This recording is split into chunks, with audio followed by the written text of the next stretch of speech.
Okay. Good afternoon, everyone. Let's go ahead and get started. We have a lot of ground to cover today.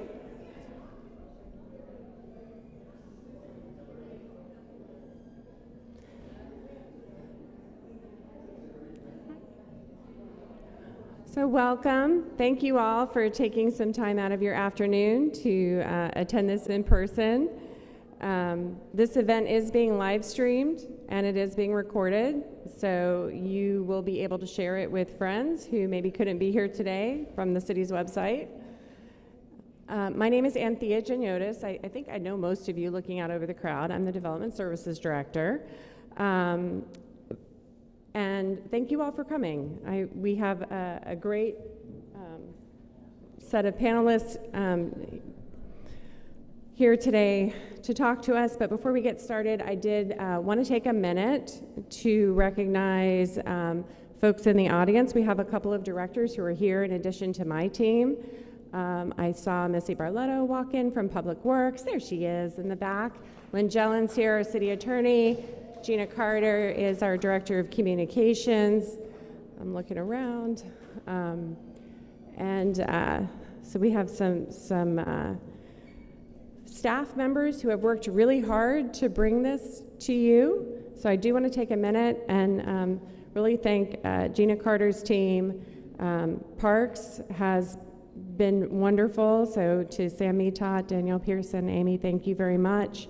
My team has worked very hard to bring this to you. Amy Alvarez, the Assistant Director, Michelle Hoyland, and the historic team, Katharina Paliwada and Michelle Hewitt. And in a pinch, our Senior Landscape Planner, David Glover, had to drive the tour today. So he went well above and beyond the call of duty for us to show our panelists around our great city. I'm also looking out, and I see a lot of board members. If you currently or recently or ever have served on a city board, take a minute and raise your hand or stand up, because these are the people who really volunteer their time on a regular basis. It is not their job. They do it just because they support our city, and I think it's important to thank them for their role. Many of you have served on different boards over time, and you should come work for Development Services as a planner, because we could probably use you. But Stephanie's here from the chamber, so Stephanie Emmelman's here. The DDA staff, which has helped a lot with this as well, we're very grateful to them. So this symposium is really meant to be an opportunity for all of us to listen and learn as we consider historic preservation decisions in the city.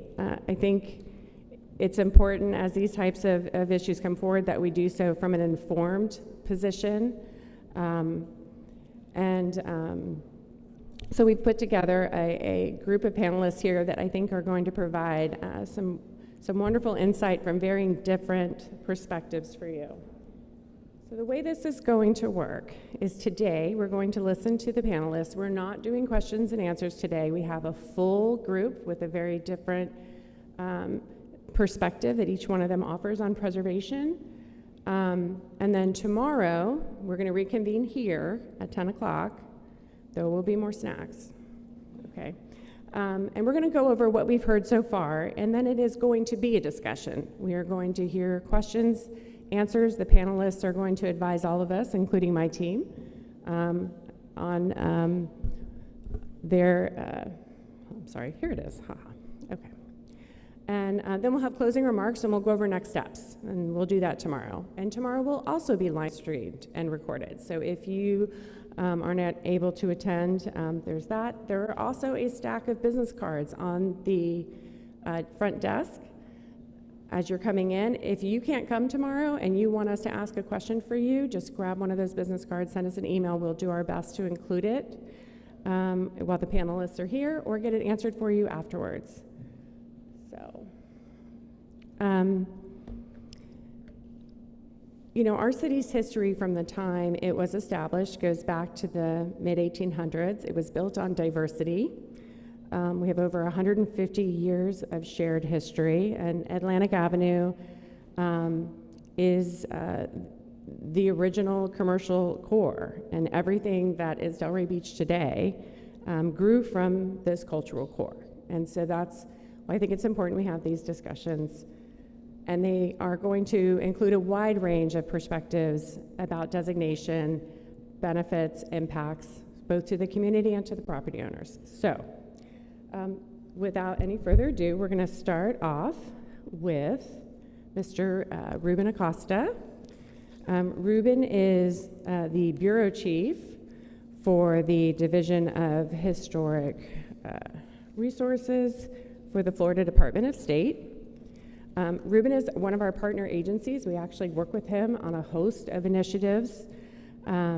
He's leads a staff of over 15 to carry out many of the state's responsibilities under the National Historic Preservation Act.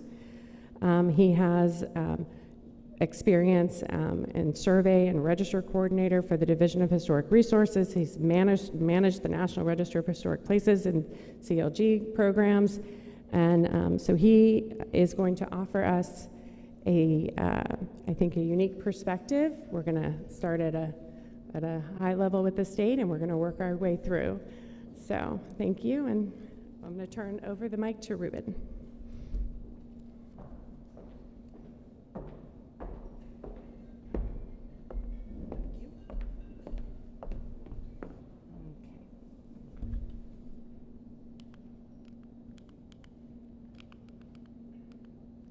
All right, hold on a second.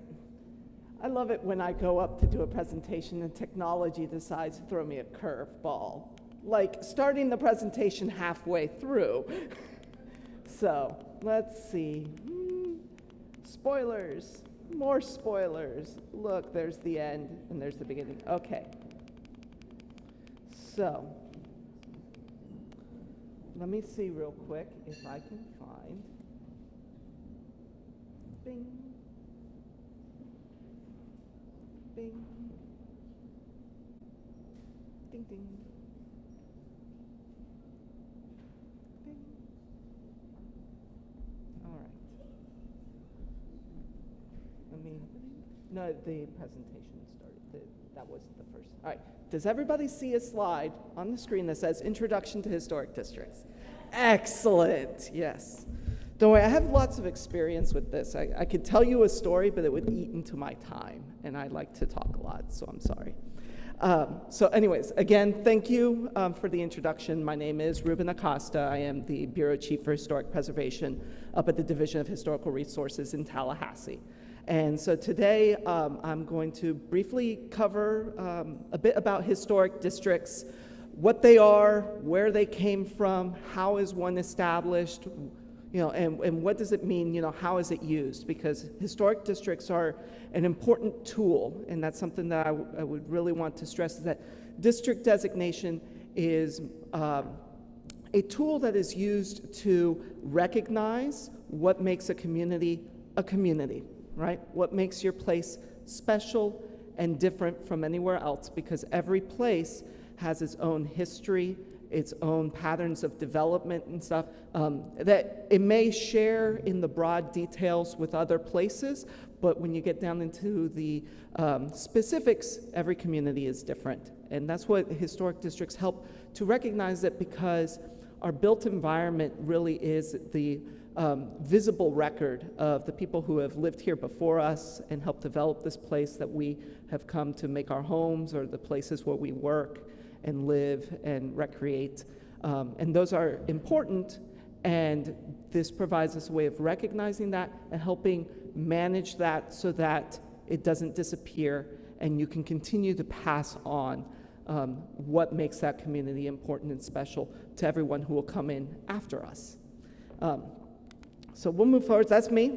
This is for everyone who's joining us virtually and stuff, who may have a question about historic preservation, districts, all manner of stuff, from the local level up through the state level, or working with our federal programs. That's my contact information. So feel free to email me or give me a phone call.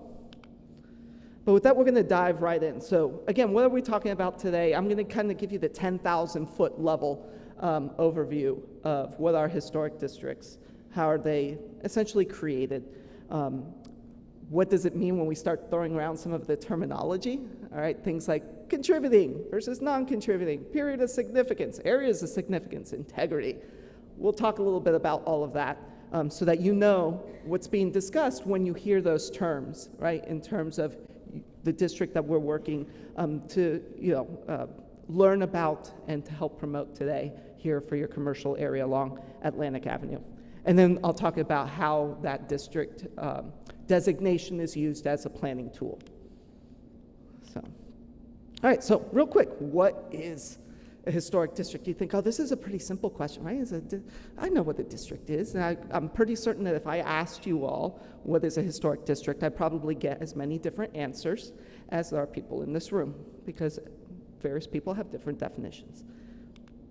In general, in our profession, when it comes to historic preservation and planning and stuff, a historic district is a concentration of related resources that are important because they help tell a story together, all right? That story about a place.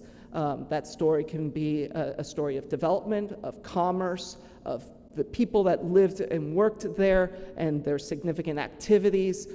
It could be a story of architecture. And so the main thing is that you have lots of different things that collectively tell a story, but that individually may not be so prominent as to be historically significant by themselves, right? And we often see this in places like residential historic districts, where you may have a craftsman bungalow from 1923. It's a nice house, yeah, but by itself, it may not necessarily be significant enough, important enough. Its architectural design may not be so stellar that it merits individual designation, but when you look up and down the street, and you realize, well, wait a second, it's got a neighbor also from 1923, and its other neighbor's 1924, and you look across the street, and there are similar houses, and then you do a little bit of research, and it turns out, well, these were all developed at the same time by the same developer who had the same architect. Oh, this is all part of a planned neighborhood. Oh, it turns out that this was the first one, or the largest one, or it catered to the widest variety of people, and suddenly you have a story, right, that can be told by that place, by that collection of resources. And that's really what makes a historic district. I also always like to point out that sometimes people think, oh, historic districts have to be, the majority have to be, of the resources in there have to be what we call contributing, right? That they help convey that sense of history. Well, we kind of look at it big picture. It's like, a story I like to say is that a lot of times when I'm talking about a historic district or an individual properties, I should be able to travel back in time and kidnap somebody who lived in that place, right? And bring them to the present and plop them down and spin them around and say, tell me where I am, right? Do you recognize this place? And if they say, yes, I know exactly where I am. This is, 523 Swinton, and we're in the middle of the Old School Square area. It's like, bingo. Well, then we have a historic district. That's a little mental exercise I like to think. So basically, historic districts are that collection of resources. And the historic designations that we use to help establish those are the tools that outline what is a district, what are its components, why is it important, how does it convey that importance, and those designations then open the doors for property owners, for the local government and stuff to help appropriately manage those resources so that they don't get lost or people kind of overlook them as they're planning really big projects and things like that. Now, districts, in terms of historic preservation, historic preservation in the United States actually only dates back to about the middle of the 19th century. It starts with saving single places associated with great men, the quote unquote, presidents' homes and things like that. By the middle, roughly, of the 20th century, starting in the 1930s and the 1940s, is when historic districts really start coming about. First off, in Charleston, South Carolina, in 1931 is the first historic district in the United States, and right on its heels is the Vieux Carré, the old town in New Orleans, right, around Jackson Square, Bourbon Street, all that. Well, that was the second historic district established in the United States. And those were in response to changes that were starting to go on in those communities as the automobiles coming in and they're starting to get gas stations downtown or auto repair shops and things. And people are starting to wonder, well, how is this impacting the character of our community? And so what's interesting is like historic preservation really starts at the local level. All right, all of these historic designations and such begin with people who live in those communities, who are concerned about those communities, who want to preserve and perpetuate the character of those places. Historic districts, it's based upon zoning. That's literally what it is. It's a type of zoning that's enacted at the local level. So the same rationales behind general use zoning and stuff like that applies to historic districts. It's just the idea being is that in this case you are managing a place for its importance to its community in terms of conveying, again, that character, that identity, something that the community has identified as worthy of preservation. And you look at that in your historic preservation ordinances and stuff like that, there's usually a purpose. And then that historic designation is carrying out the purpose that's been established by the community. They really become widespread in the United States after the 1960s with the passage of the National Historic Preservation Act. And that's the federal, essentially, trigger for historic preservation. You have to think that by the 1960s, this country was in the process of rebuilding itself. After World War II, there had not been significant investment in the infrastructure of American cities and communities since the 1920s, right? The decade of the 30s is lost because of the Great Depression, and then the decade of the 1940s is lost because of the Second World War. And then it's by the 1950s where the federal government is pumping a lot of money into local communities through urban redevelopment, through the highway construction programs for the interstates, that results in a lot of change in communities and the loss of a lot of resources because people thought, oh, this is old, we don't need it anymore, let's just get rid of it. But then it starts impacting community landmarks, things like post offices and courthouses or significant semi-public spaces, major hotels and stuff get demolished or entire neighborhoods are lost. And that's really what drives the impetus of establishing a federal level of preservation, right, through the National Historic Preservation Act, so that those federal agencies that are funding and managing those programs and issuing the permits for those projects are required to take into consideration what the people at the local level consider to be important to their communities. Right? It's again a recognition of the importance of what the people who live in those communities value in regards to their built environment and their community's history. So that's basically how they come about. You know, here in the state of Florida, we have in the National Register about 250 plus historic districts with over 50,000 resources listed in the National Register. Here in Delray Beach, we have, I believe, 2 National Register historic districts and several more locally designated districts. So then the question is, well, how is a district established? What is it? Is it just someone, by fiat waves their hand and says, I hereby proclaim this a historic district. It is now important. It's not the case, no. There's a lot of work that goes into this because historic districts, they should not be arbitrary, right? They are based upon history and upon the resources that exist when all of this work commences. So how do you establish a historic district? Well, it's a multi-step process. It doesn't necessarily go always in this exact order. This is what is kind of recommended. You're going to do a survey. You need to find out, well, what is out there? What's the history? What resources still exist? What condition are they in? You need to document it all. So that way you can then analyze it and find the patterns that will then help support your arguments for significance, for importance, and for integrity, for that ability to convey its historic importance. You need to have a set of objective criteria, because again, if I asked you all here in this room, what makes a place historically significant? Why is it important? What do you consider the minimum criteria? I would get as many different answers from you all as there are people in this room. So there are a set of objective criteria. Throughout this process of identification and evaluation, there's a process of obtaining public comment and engagement and conducting outreach that is done by the officials at the local level and the people that they contract with to do all of this work.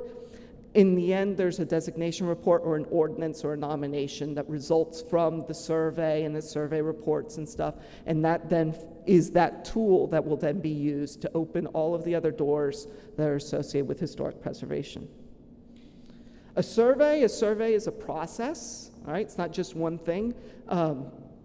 It's how we go about doing that identification, documentation, contextualization, because it's very hard to argue for importance in isolation, all right? Sometimes you can do it, it's like treating a building as an art object where it can exist by itself, but a lot of times we need to understand, what is this context? When was it built? What was going on at that time period? Who built it? What did they do? What resources did they have? Who did they contract with?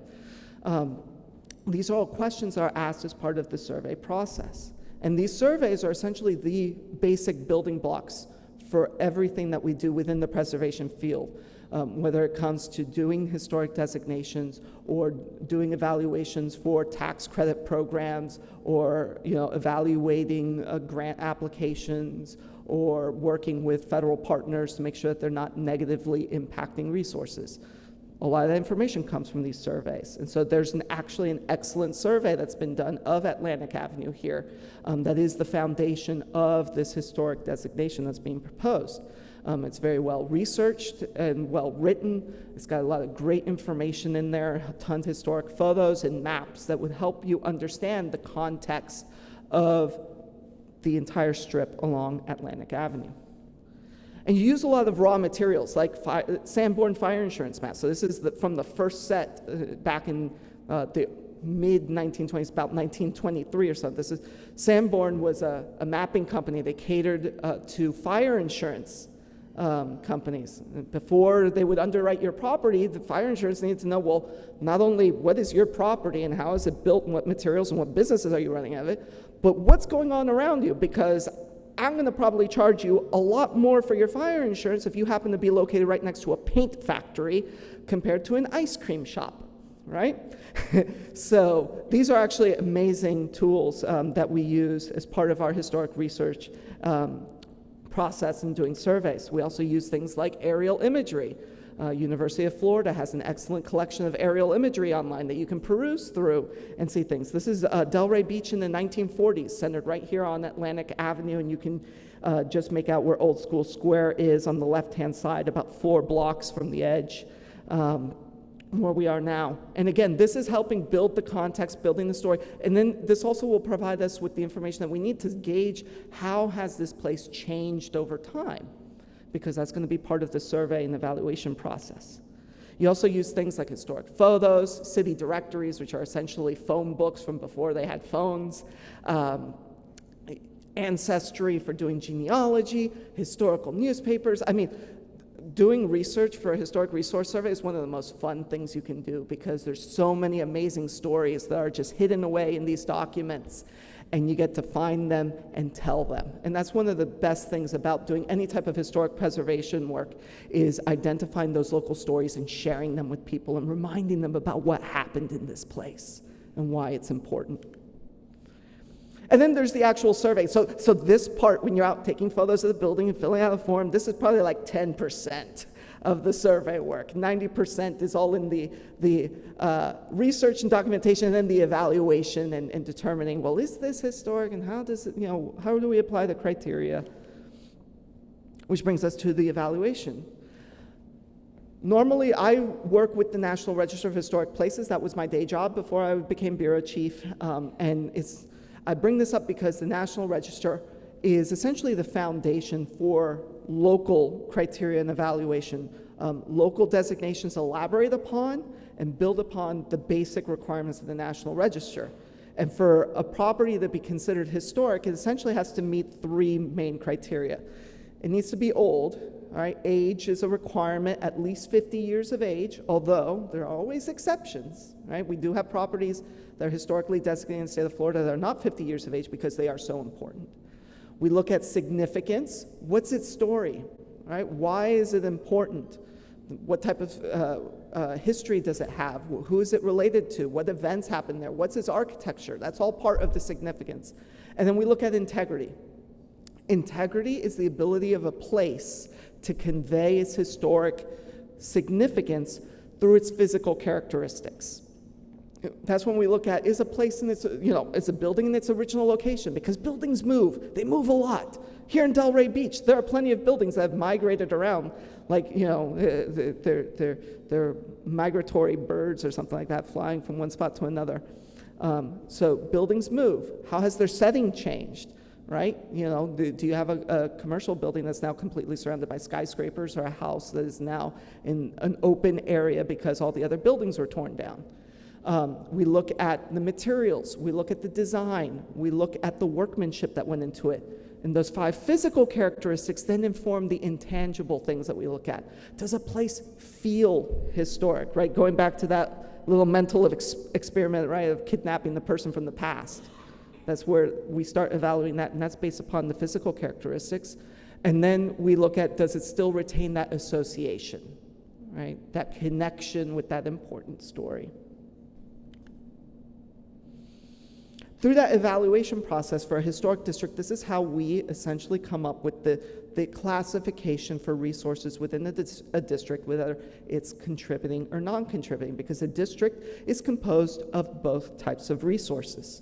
There are resources within the district that help convey the story of the district through their association with that significant story and with their retention of historic integrity. And then there are non-contributing resources. Those resources can be non-contributing for a variety of reasons. It may be simply it's just a recent building. It's not old enough. Or it could be a building that, it was built in 1910, but it was a shed, and it's always been a shed, and there's nothing really significant about that shed. So therefore, we would classify as non-contributing. Or it could be that, oh no, that's actually an important building. It's been there since 1927, but in 1984, someone came through and completely changed the exterior of the building. And it doesn't read like a building from 1923 or 1927 anymore. It reads like a building from 1984. And therefore, it's not old enough anymore. And so that's how we come up with the classifications. I do want to note, time doesn't stop. And a historic district designation doesn't freeze things in time. And as a planning tool, it's meant to be a living document, right, that reflects the actual resources that are in the district. So periodically, they should be resurveyed and reevaluated, and these lists updated, because it may be in 20 years that property from 1984 was actually a really good example of 1980s architecture, which may blow our minds, for some of us. But the people who come after us may say, no, actually, that is a significant building because it was the Renaissance of Delray Beach started right there. And then we had all of these other buildings that were then done in the mid to late 1980s that built upon that example. And suddenly you have another significant story, another reason why this place is important for a new group of people, and you add that on. And that's how you build upon and you get those great communities with such an in-depth history and character, because every generation adds on to something, and you need to go out and see it and recognize it. So these are just a couple of examples from here. I always like to find some of the little provocative ones, like the Art Deco one. That's not actually Art Deco from the 1930s. It's a great example of a modern interpretation of Art Deco, and I'm willing to bet in 50 years that's going to be a contributing resource for when we reevaluate this area. But it's not old enough. It's good, and we recognize that. But we have our criteria, we have to apply them objectively. It's not old enough. While the building on the left, that's the oldest commercial building in downtown Delray. That still survives, and it keeps going. Sure, the windows have been changed and some awnings have been put on and stuff, but that's recognizable as that old building from 1910.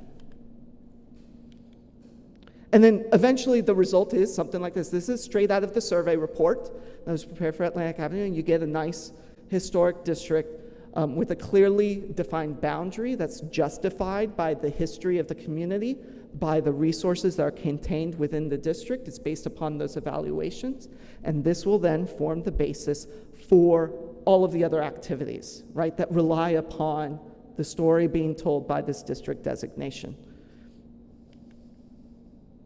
Throughout this entire process, there's outreach going on. There's community involvement, there's engagement. Because a lot of times the stories that make a place important, they may not be found in those old books or in the old maps or in the old photos, because not everything's written down. It's passed on, word of mouth, right? Father to the son, grandmother to granddaughter, on and so on.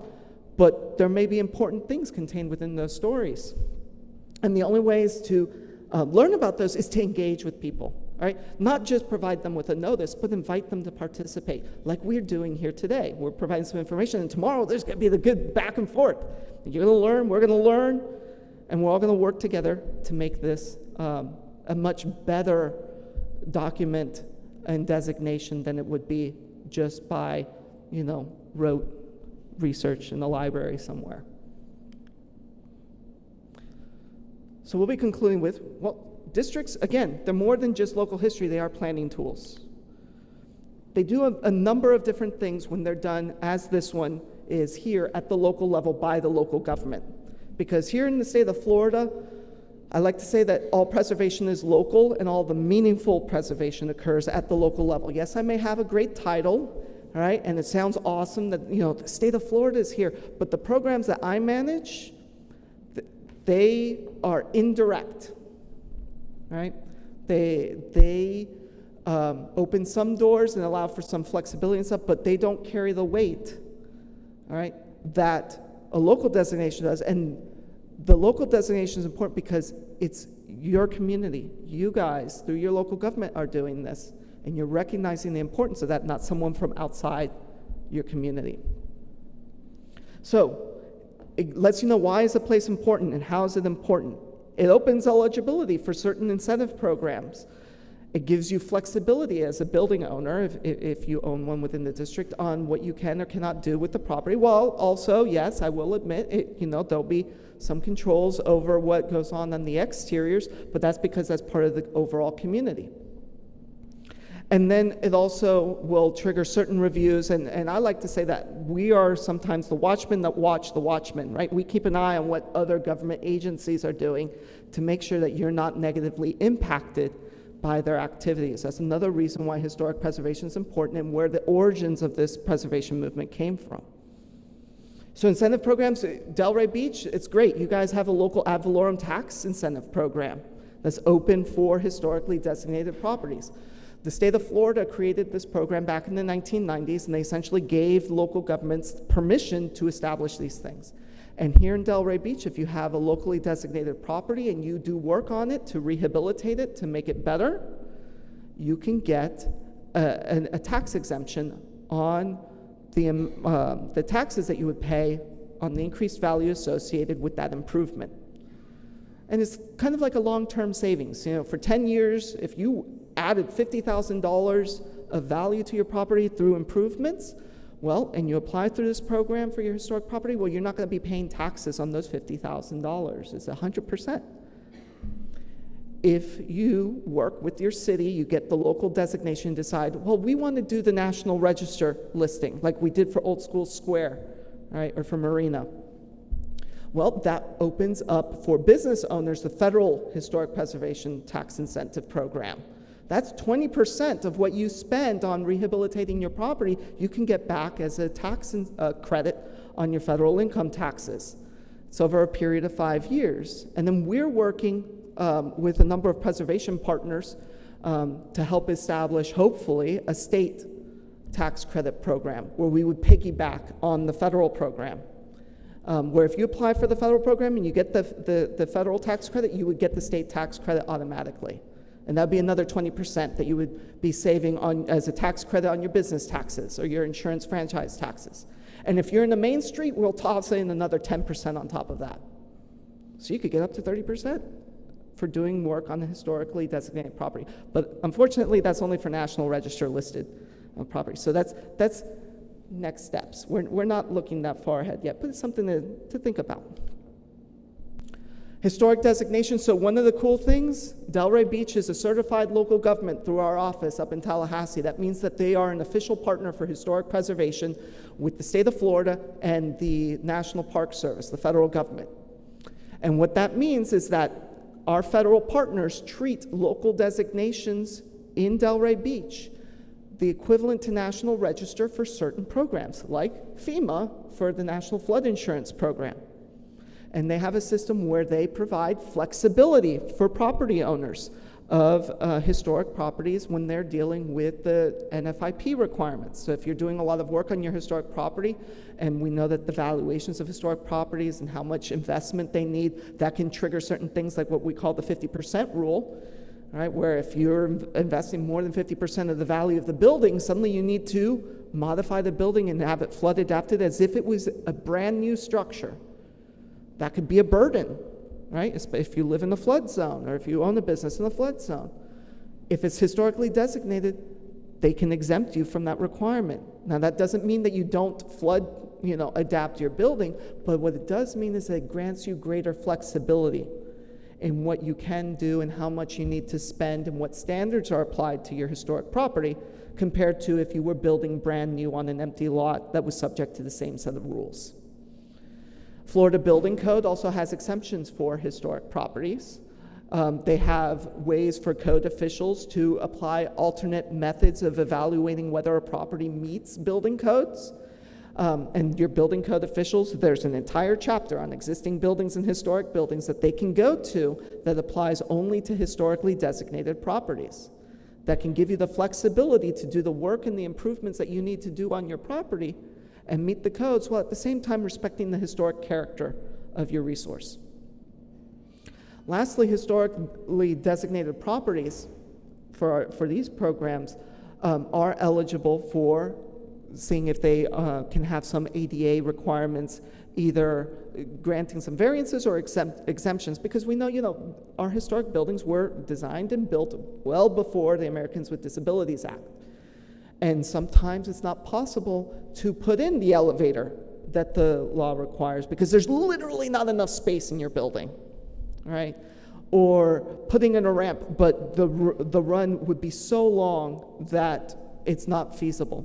There's ways of working through our office and the building code officials at the state level to obtain waivers that are based upon the historic character and design of your property.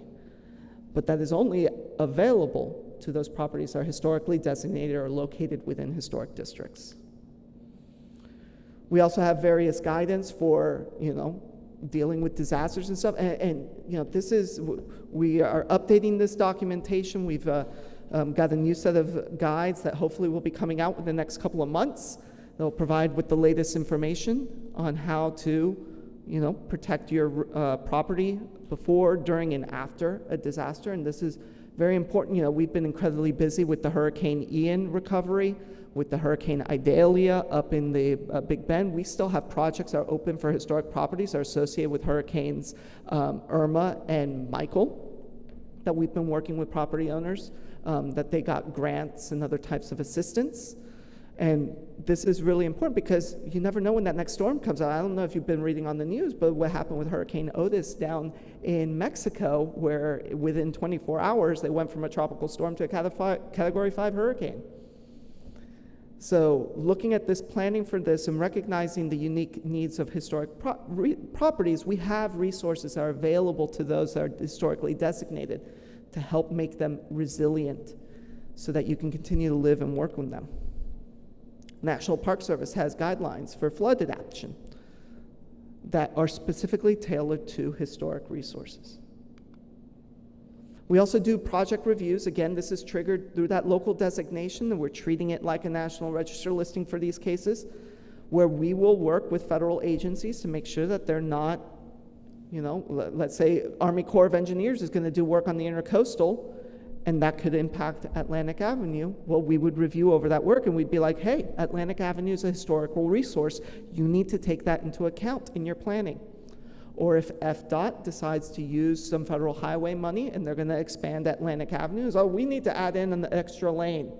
Well, wait a second, Atlantic Avenue is a historic district. What is the impact of the construction of that additional lane? How are you going to impact the resources adjacent to that road right of way?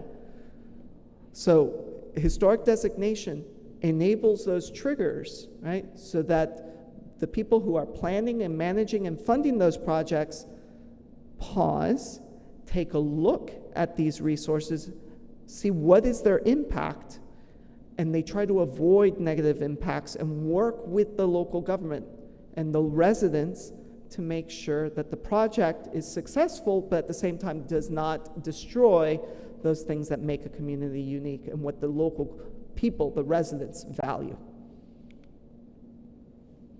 Lastly, historic districts and designation does have design review, and this applies to these locally designated resources. And the idea is that you want to preserve the integrity of the resources, their ability to still convey that important story about a community. But at the same time, it's designed to try to maximize public involvement and to allow for as much flexibility as possible in terms of use, in terms of modification, to a resource, while again minimizing any negative impacts. And so this is a process. Design review is supposed to be a process. It's not something that's driven by fiat.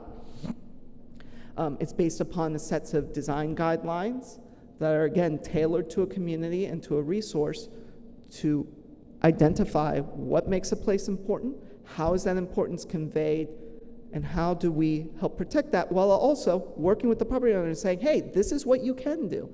This is how you work through the process. This is what we can approve at the staff level or what needs to go through a review board. Note here that when it comes to this type of design review, they're not focusing on general maintenance and things like that. It's usually the big changes, right?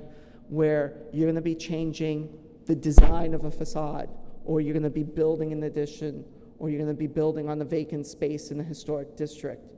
And the idea is to make sure that that is compatible with the district. At the same time, you don't want it so similar that it can be mistaken for a historic building, because you don't want to create a false sense of history either.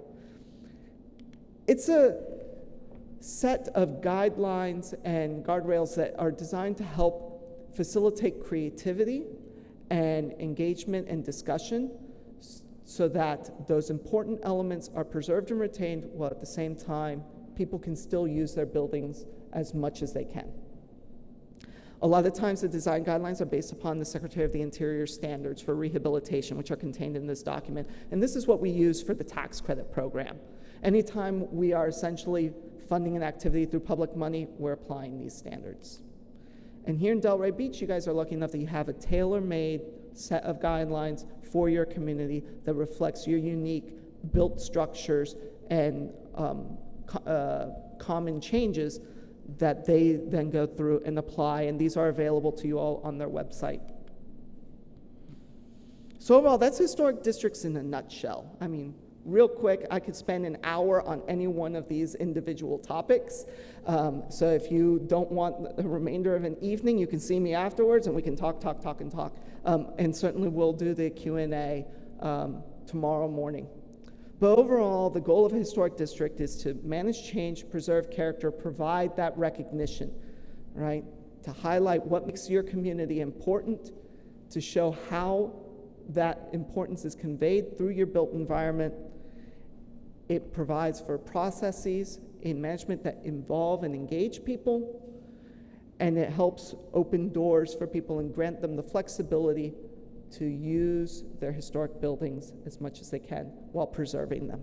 So thank you, and I look forward to tomorrow morning. All right.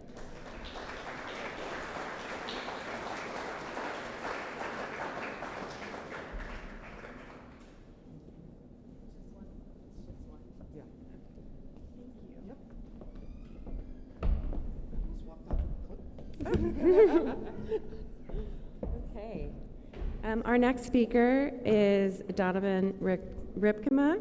He is a principal at PlaceEconomics, a Washington, D.C.-based real estate and economic development consulting firm. The firm provides services at the nexus of historic buildings and economic development. He has undertaken assignments for both public and not-for-profit sector clients in 49 of the U.S. states and in more than 30 countries. He has been awarded the G. Holmes Perkins Award for Distinguished Teaching. He is the author of The Economics of Rehabilitation and the Feasibility Assessment Manual for Reusing Historic Buildings. And The Economics of Historic Preservation, a Community Leader's Guide, is widely used by preservationists nationwide.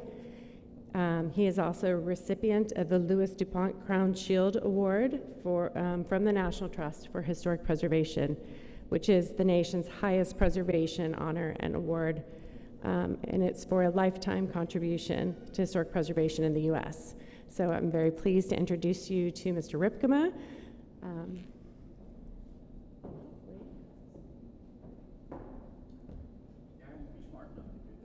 know, like something's weirdly out of order. Okay, this. There you are. Cool. From here we just go forward. Thanks very much for the nice introduction. Almost none of it was true, but appreciated just the same. Thank you all very much for being here. I've been in Florida lots of times, in Palm Beach County before, but I've never been here in Delray Beach, so a wonderful opportunity, and we had a great tour this morning to see all of your historic districts. So I have to warn you that this is going to seem like the eternal economic seminar, and so if you doze off, absolutely understandable. Nobody will yell at you for falling asleep. A few years ago, we did a study of the state tax credit in Pennsylvania. And we were about 70, 80% done with the study, but they were having a statewide meeting. So our client called up and said, hey, could you come to Harrisburg and just give some, what you've learned so far? And I said, sure. And so I went up there and talked about the tax credit. And the next day, I got an email from one of their participants. Here's what he wrote.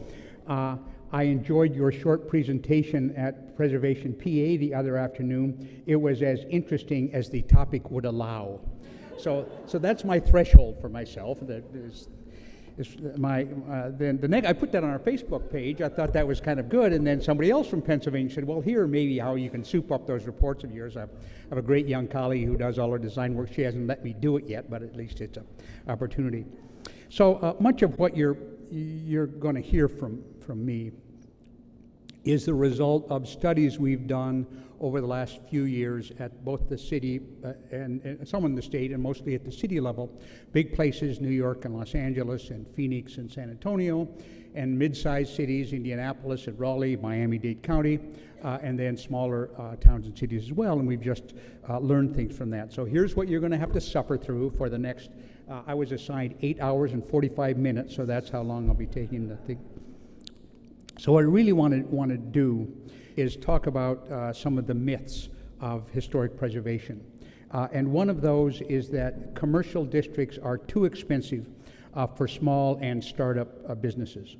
When we look at that, I'm a market economy guy, but mostly I don't care that Google and General Motors can take care of themselves. I care about small businesses, so we often look at the propensity of small businesses to choose to locate in historic districts. And again, here is Saratoga Springs, New York, a city with interesting historic attributes. They have, I'm going to have to move over so I can see, they have 22% of all jobs, but a disproportionate share of small firm jobs and young firm jobs. Choosing to be, in economics terms, it's called revealed preference. That is, they're revealing their preference by choosing to locate in those historic districts. Here is San Antonio. And the purple areas are the local historic districts in San Antonio. The green circles are jobs in small businesses less than 20 people. And what you're looking at is not that they all locate in the historic districts, but they're crowded around that. They want to be near those places that Ruben mentioned are places of character, making the place special. Here's Los Angeles. And Los Angeles doesn't have, most of their historic districts are residential, not commercial. They don't have many commercial historic districts. What the rest of the country calls historic districts they call HPOZs, Historic Preservation Overlay Zones, but they're essentially historic districts. And here's the issue of startup jobs. Again, a disproportionate choice to be in historic districts. And here's Nashville, a place maybe overheated economy. The historic districts in Nashville include 3% of all the jobs, but 11% of the job growth, 13% of startup jobs, 15% of small business jobs, choosing to be in those historic districts. Here's Miami-Dade County, for whom we did a study a couple years ago. And this is the share of the jobs and the share of the job growth. So about 4.5% of all jobs in the historic district, but 5% of the job growth. But look at the startup jobs, 6.2 of all of the startup jobs in those historic districts in Dade County, but 25% of the startup jobs in those, the growth in startup jobs in those historic districts. Again, people choosing to be in historic districts. And while this is true of small businesses and startup jobs, it's really true of the jobs in the knowledge worker class and in the creative class jobs. Here's the state of Rhode Island. And of all the jobs in Rhode Island, there's a 3.5% that are in historic districts. But in the area of the knowledge worker jobs and the creative class jobs, disproportionate shares of those jobs have chosen to be in those historic districts. And then here's New York City. Now, you can love New York, you can hate New York, but nobody can say it's not one of the most creative cities in the world. And again, in Manhattan, about 12.5% of all jobs are in historic districts in Manhattan. But the jobs in the knowledge workers categories, disproportionately in those. And then look at that category of, that last category is really with the core of the creative class. Almost a fourth of all creative class jobs in Manhattan are in historic districts. That's not like an accident, that's conscious choice being made. And then this issue about the character, well, a commercial district's just a commercial district, kind of what it's like. We just want to make sure we can buy our Dunkin' Donuts and our polo shirt at Banana Republic or whatever. The rest of it doesn't matter. Well, we did a study a couple years ago in Palm Beach, a town you may be somewhat familiar with, and we did a citywide survey. And we asked about how important are a variety of things to you as a citizen of Palm Beach. And one of those questions is how important is the character of Worth Avenue, the Villas, and you know the wonderful Main Street there. Well, how important do you think the following are to Worth Avenue assets and historic character? Well, 95% of them saw that as either very important or somewhat important. You couldn't get 95% of the people in Palm Beach to agree that the sun rises in the east, and yet that's the share of people who thought that historic character of Worth Avenue was important to them. And then we looked at the components that were important. And of course, it was walkability and the kinds of businesses, but also the historic character. And then far from Palm Beach is Calgary, Alberta.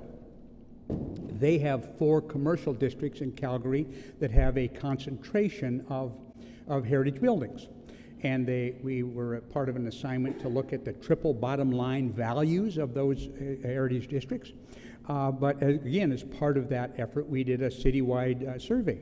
And in choosing a commercial district to visit, how important is each of these variables? Well, walkable at the top, and then historic character of the neighborhood. So it's really important to people in choosing those districts. Well, and again, Ruben just mentioned it, historic districts require another layer of legislation and therefore, prima facie, hurt property values. Well, this is the area that's been studied more than any other in this area of economics and historic preservation by different people, different parts of the country, different methodologies. The answer is nearly always the same. Like here in Savannah, 4 local historic districts in Savannah, and we took over this 15-year period, and the period is significant because, as some of you will recall, at the end of the 90s and early 2000s, real estate was going up like crazy, and then a big international crash of values, and then recovery. And so this 15-year period covers really all 3 of those cycles. Every one of the historic districts in Savannah outperformed the city as a whole. Some of those very wealthy neighborhoods, some of them very opposite of wealthy, and didn't make any difference. All of them outperformed the market. Here is Miami-Dade County. And again, the change in values over time, and what you can see is prior to the crash, values going up at a greater rate. The decline, it's not they didn't decline in the crash, they did, but started later, was shallower, and the recovery stronger. So here's what it kind of looked like in a different fashion in Miami-Dade County. The change in value in the years before the kind of fast rising time, the change in decline in value in the real estate recession, and then the recovery.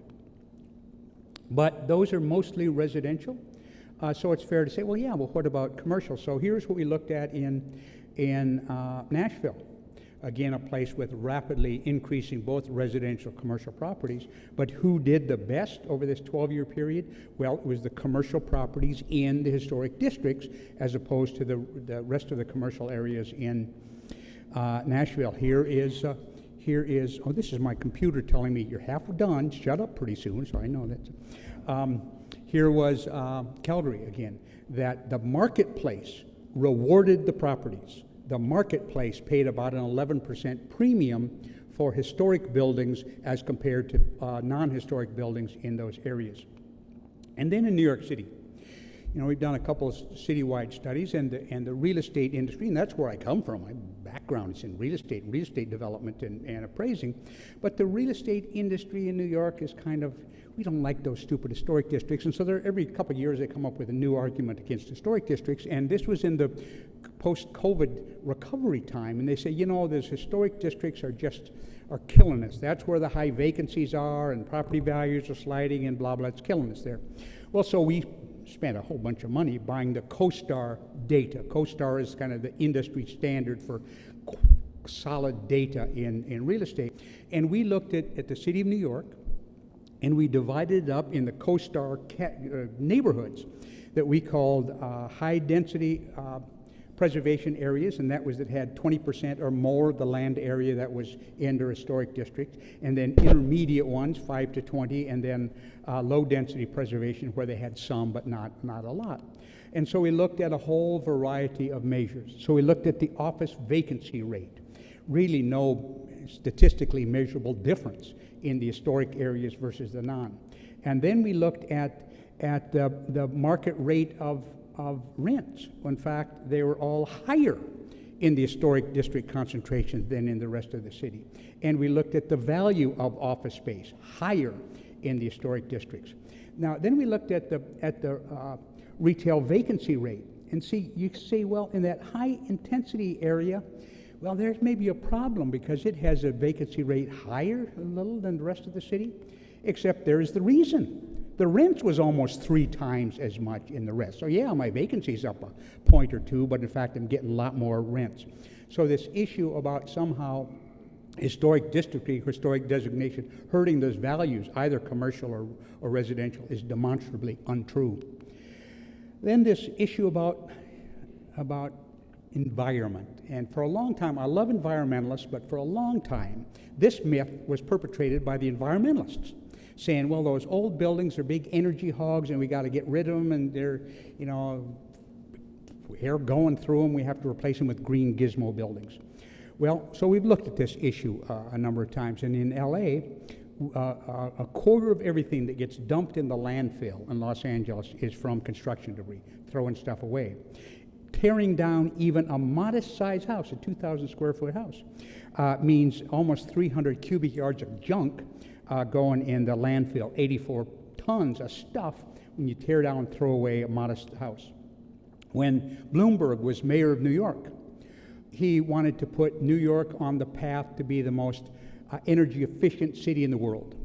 Good businessman that he is, well, said step one, then we got to see where we're using we're using the energy now. So we ordered this massive assessment of where energy was being used.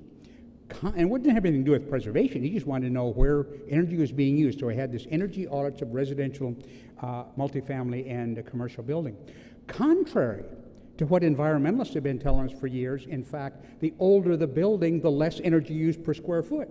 Every time you moved up another decade, in fact, it used more energy, not less, to keep working.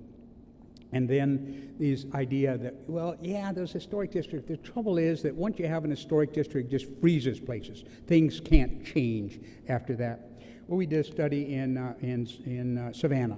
And of course, Savannah is one of the most great historic cities in America, and lots of robust regulation. What we found, in fact, was that the investment in new construction in historic districts, meaning new buildings going in historic districts, was in fact more than the rehabilitation in historic districts. So it's this flexibility that Ruben talked about. You build appropriate buildings, but to say somehow things are frozen, it's just not the case. And then here in Miami-Dade County again, the population, place that's growing, but the population in historic districts in Miami-Dade County, in fact, greater. Well, if you have more people moving in, then in fact there's change that's taking place. And then the issue, well, those historic districts are kind of nice, but that's for rich white people. So here's Indianapolis. And the horizontal line is the share of the white population there. And then each of those are the local historic districts by race. And you can see that some of them are a little more white than the city as a whole, some of them slightly more black than the city as a whole. But as in the aggregate, in fact, the historic districts are a mirror of the racial composition of the city as a whole. Here's the state of Rhode Island, where we looked at the same issue on an income basis. And again, I first looked at the data, and I thought my colleagues had made it up. It looked so good. It's almost an exact mirror economically of who lives in historic districts as in who lives in the city as a whole. Now, Rhode Island is not a particularly racial diverse state, but to the extent it is, once again, it's almost exactly the distribution, the racial distribution in historic districts as the racial distribution in the city. Now here's San Antonio. Not a large black population in San Antonio, but it's a majority Latino, Hispanic community. And again, when you look at ethnicity, who lives in historic districts is who lives in the city as a whole. And then Buffalo. Buffalo is a segregated city, and has been not because they're segregated by law, but because of patterns over generations. It's a segregated city. And so what we did is said, well, let's look at neighborhoods that are essentially one race, that is over 80% either black or white. Let's look at, and we'll call them the segregated neighborhoods. And then let's look at the neighborhoods that are kind of mixed, 60 to 80% one race, and then look at those that are fully integrated, that is no more than 40 or 60% of one race. Well, when you look at the city and you look at the historic districts, the only place in the city of Buffalo where a black person is likely to live right next door to a white person is in the historic districts. So that's the black side of the equation. Here's the white side of the equation with the same answers.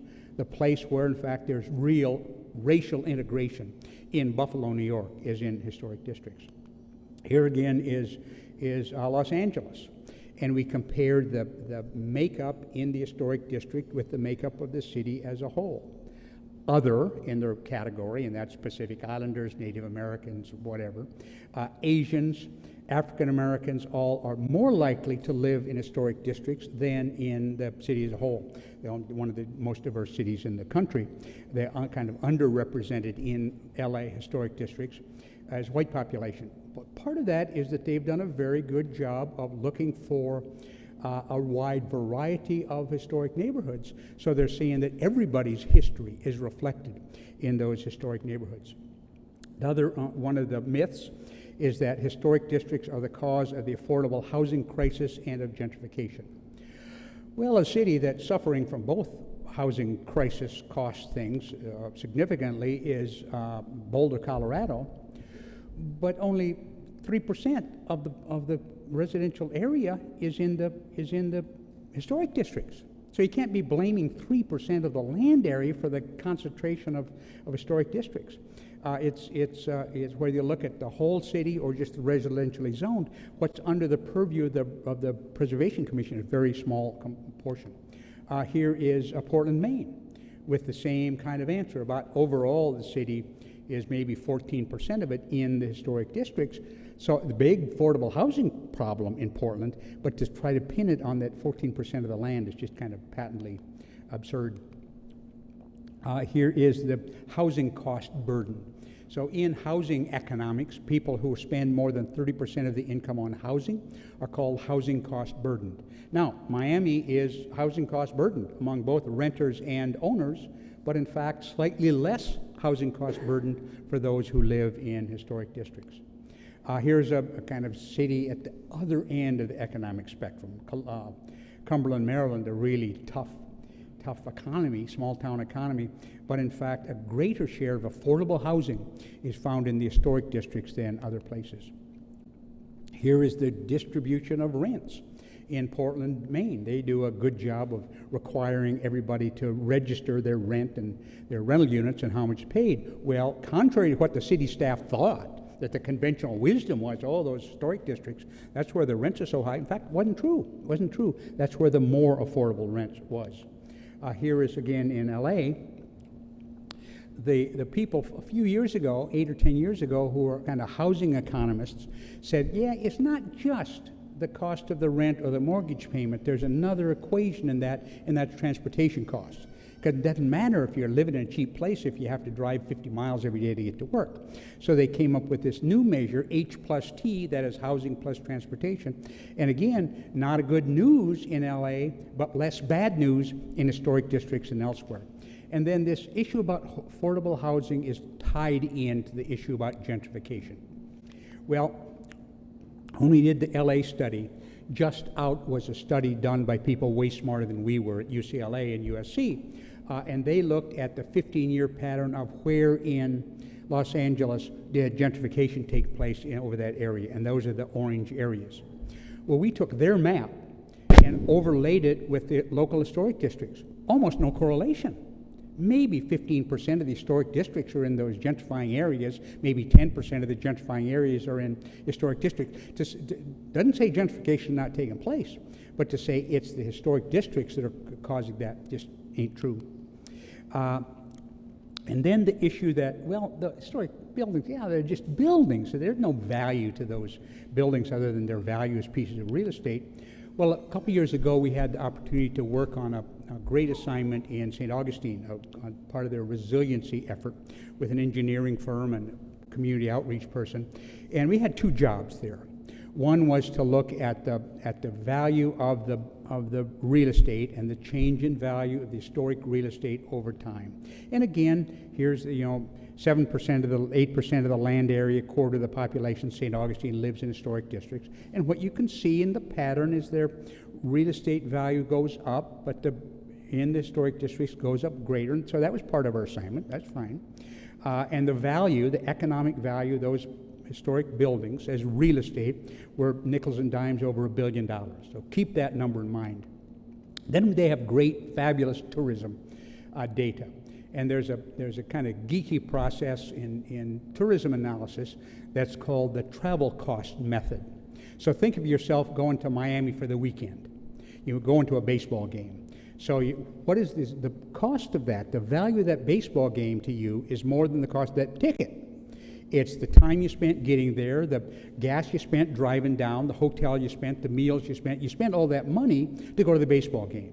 So that the value of the baseball game is the sum of those expenditures that you made plus your time to go to the baseball games, not just the $45 for the ticket, it's the rest of the pieces as well. So we had all of that fabulous data from St. Augustine, and we looked at the share of the visitors that fell in the heritage visitor category, where they came from, what were their characteristics, what was their income, what was their age, how big was the party, how they came there, took all of those things, and based on that, we could look at the expenditures of those heritage visitors by categories of where they spent it. There's the number.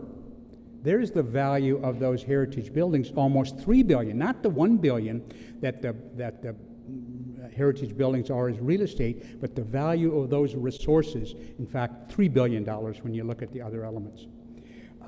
Finally, I got to make a pitch. Ruben mentioned the federal tax credit and the proposed state tax credit in Florida. I got to say it, I come from the commercial real estate world. It makes a huge amount of difference. Florida is only one of 14 states that does not have a state tax credit. When you use the federal tax credit, 20%, Ruben mentioned it, 20% of that qualified rehabilitation expenditure, you get a dollar for dollar offset to the taxes you have to pay. And it means that those dollars stay in Florida. They don't go to Washington. That's what it means. They're staying here.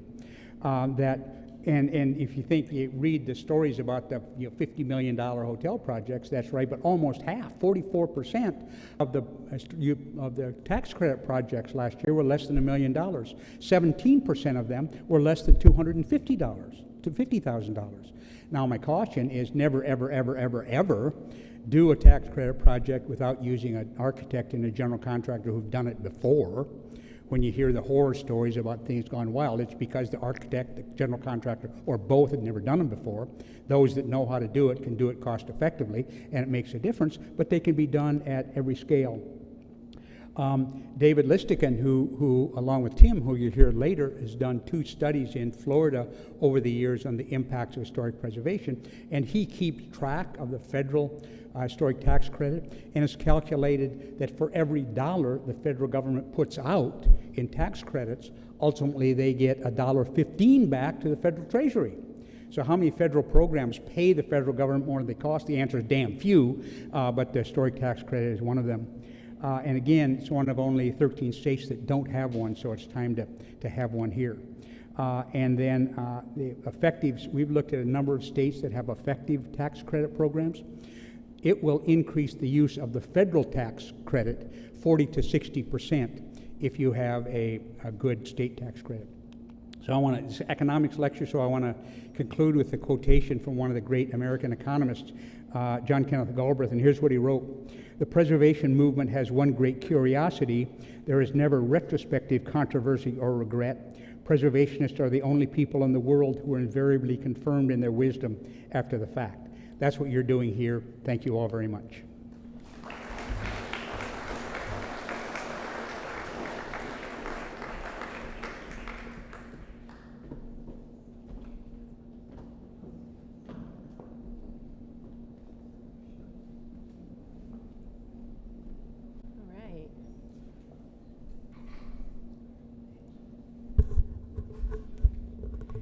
Okay, our next speaker is Megan McLaughlin. Megan is the Director of Preservation Projects for PlaceEconomics. She is an AICP certified planner and has over 15 years of experience in the fields of historic preservation, urban design, and urban planning. Megan is an experienced researcher and writer on the topics of historical urban development, architecture, and communities. She worked for many years in the Preservation Office of the City of Miami and in the planning offices of the City of Coral Gables. She has a unique perspective on the ways that zoning and land use regulations can be tailored to preserve a community's unique sense of place. So welcome, Megan.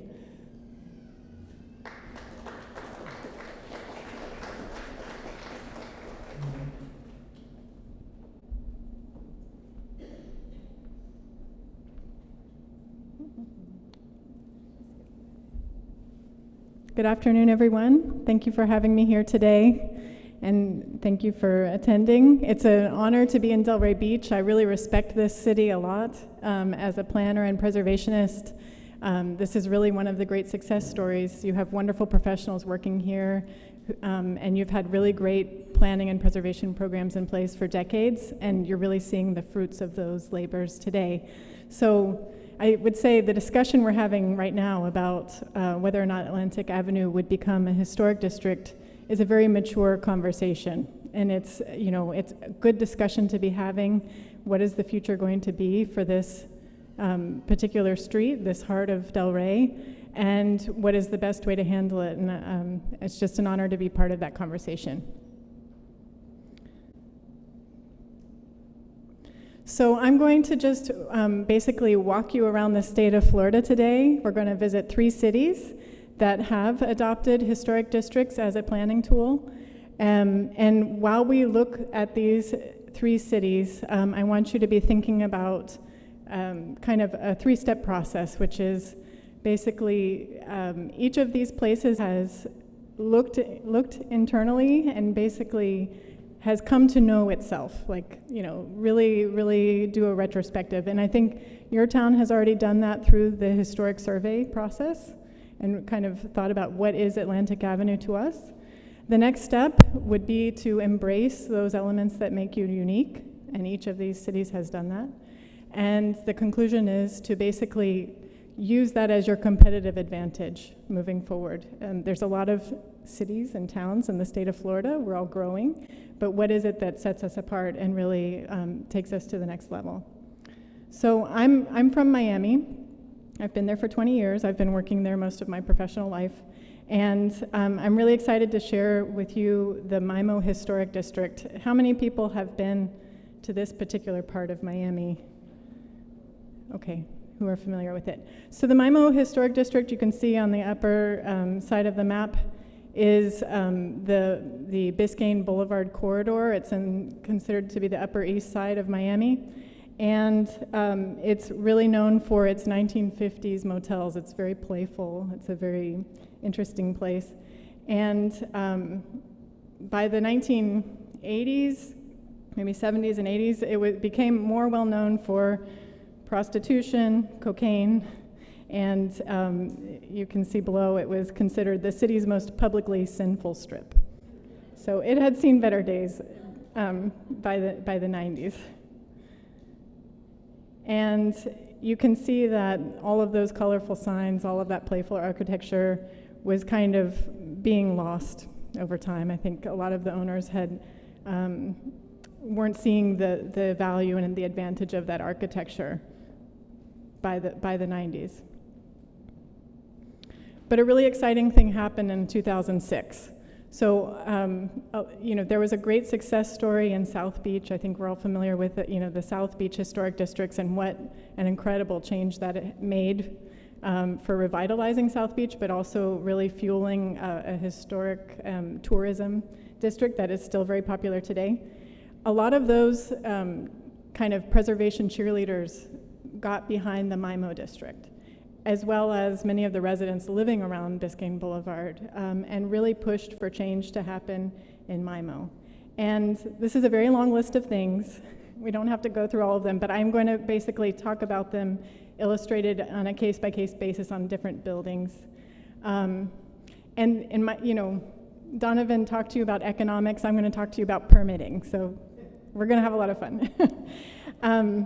But because MIMO and because the city of Miami made a policy decision to implement a historic district, there was a whole cascade of other tools that were put into place that wouldn't have been available otherwise. So design guidelines, a color palette, the ability to reconstruct signs that don't meet any kind of sign code, parking waivers, which were very valuable, zoning waivers, and then the economic tool that was used very heavily in MIMO was a transfer of development rights program. And I'm happy to talk about that at more length later. But that basically gave the ability of, small 2-story buildings to sell off any unused height that they couldn't build to Brickell, for instance, if you're familiar with Brickell, or to downtown Coconut Grove, other places that wanted to go high. MIMO could sell them. And all of the money that these owners received back, they were able to invest into their building. Miami also has the advantage of a local ad valorem tax exemption program and the historic tax credits. So I will illustrate following how different owners took advantage of these. So the first owner that I want to present to you is the Diaz-Figueroa family.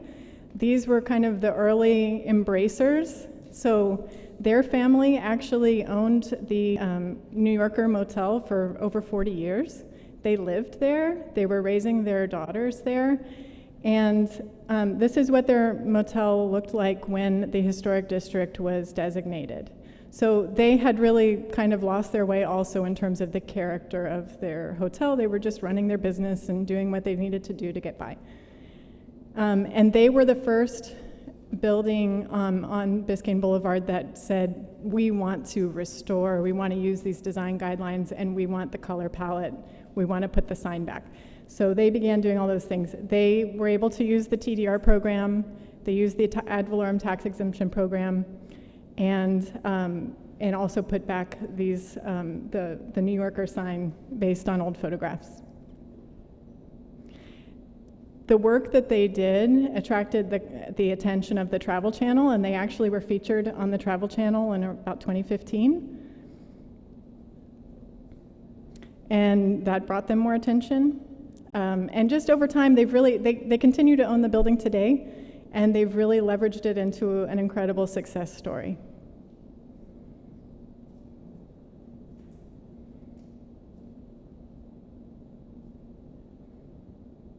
And they actually make a lot of money now renting out the property for photo shoots, movies, events, parties. There's a lot of Art Basel events happening here. And I really love this quote that Shirley Diaz, the owner, gave, which was basically, you know, other national brands and national companies, they're trying to create authentic, and we just are authentic. And I think that's, you know, something that we really need, that historic districts just bring that, because we're embracing our history and we're able to present it to the present and the future. So what's really interesting is that these were just literally a mom and pop motel owners using historic preservation as a business tool. But larger companies took notice, and they saw that once Shirley and Walter renovated their building, they had the lowest vacancy rate on the whole boulevard. And so a really innovative developer, her name is Avra Jane, she looked at that and she said, I'm going to go invest there. The historic district, that I know that there's a protection there. I know that everyone is going to be doing something similar to me. I know that there's a height cap. And I also see all the preservation benefit tools. So this is my next venture. And she went on to do at least these 5 projects. And these became kind of catalyst projects that spurred on a renovation for the whole district. So her first project was the Vagabond Motel. It's a fairly famous motel now. And this was an entire city block, very large. Let me go back to all the incentives, because she really made the most. So she made the most of all the programs. This was the very first transfer of development rights application that went through in the city of Miami. It was a fairly new program. And even though that program had been adopted back in 2006, the market did not heat up sufficiently because of the recession and everything until around 2013. She did the first transaction. And she was able to make so much money because of the large square footage she had, that a lot of that money was able to go back in the building. This is what the Vagabond looked like before the historic district was designated.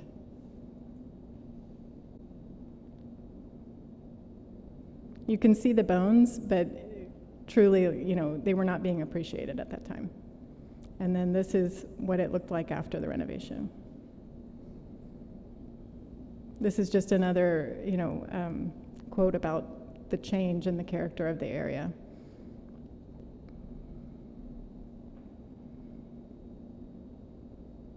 So again, architecture here and preservation were being used. Certainly the incentives were being used as an economic driver, but also just the architectural character became an economic driver. And before the renovations were even completed, all of the buildings around the Vagabond were changing hands, and owners were beginning to invest into their properties, just small little buildings. Some of them were just 2,000 square feet.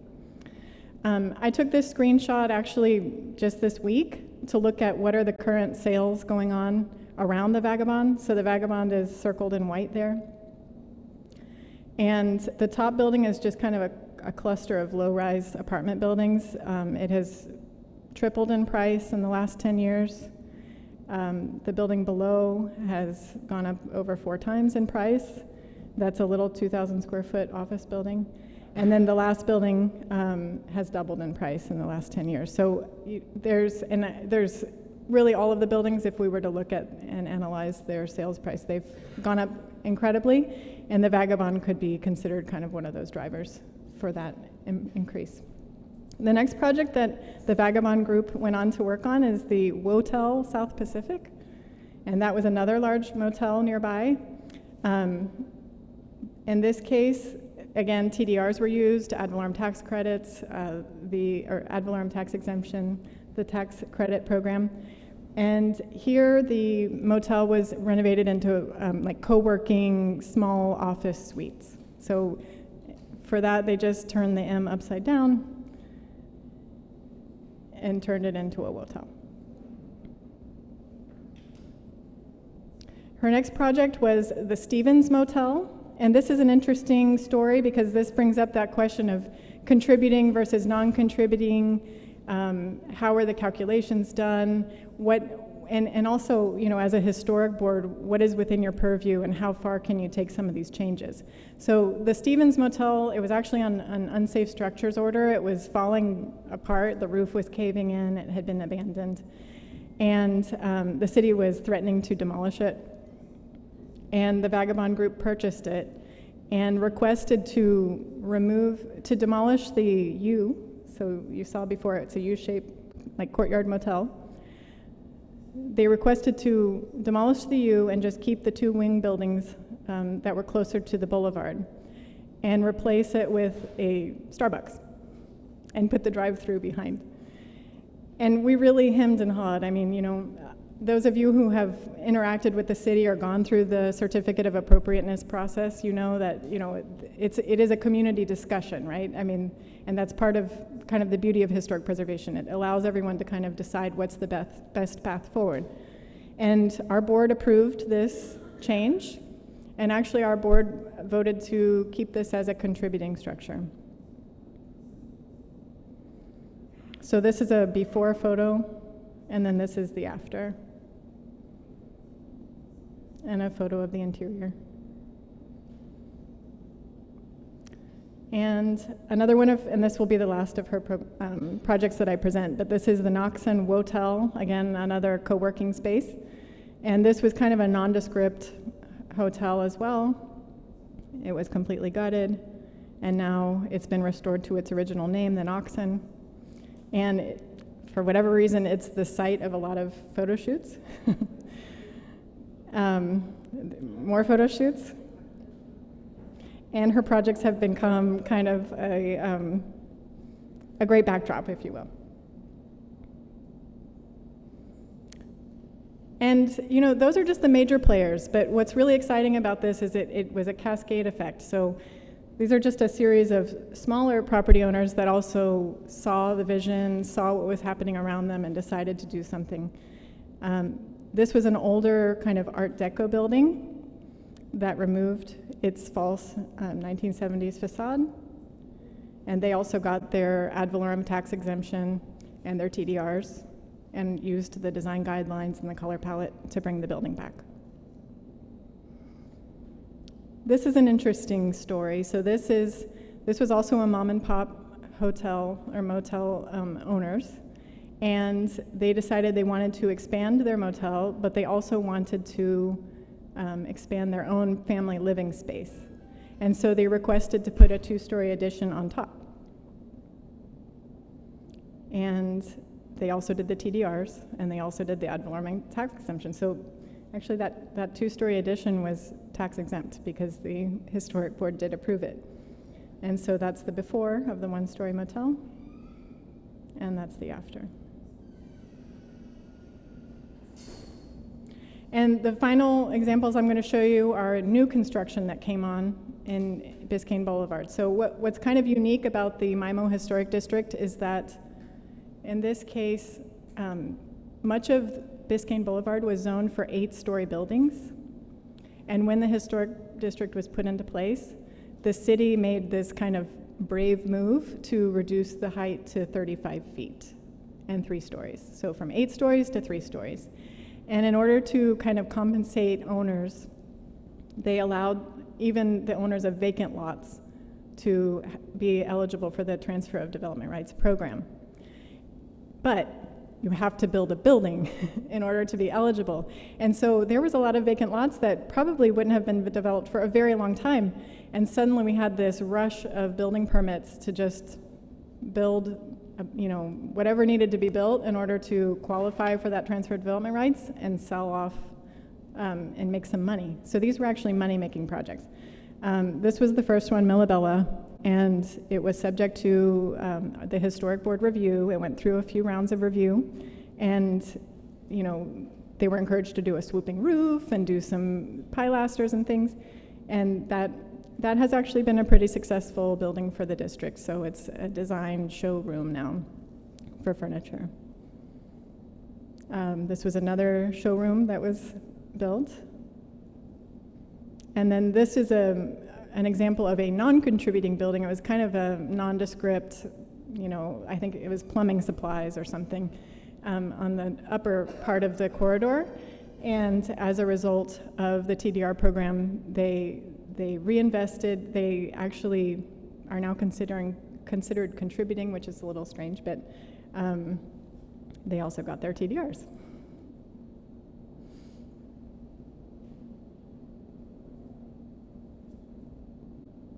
So now I'm going to take you to a new part of the state, which is Lake Wales, Florida. How many of you are familiar with Lake Wales? Very impressive, okay. So Lake Wales is best known for Bok Tower Botanical Gardens. Lake Wales is very proud of who they are, and they have a very active Main Street program. And around 2015, they adopted a local historic district. So that was a pretty, that's a bold move. It's always a bold move when you do something like that.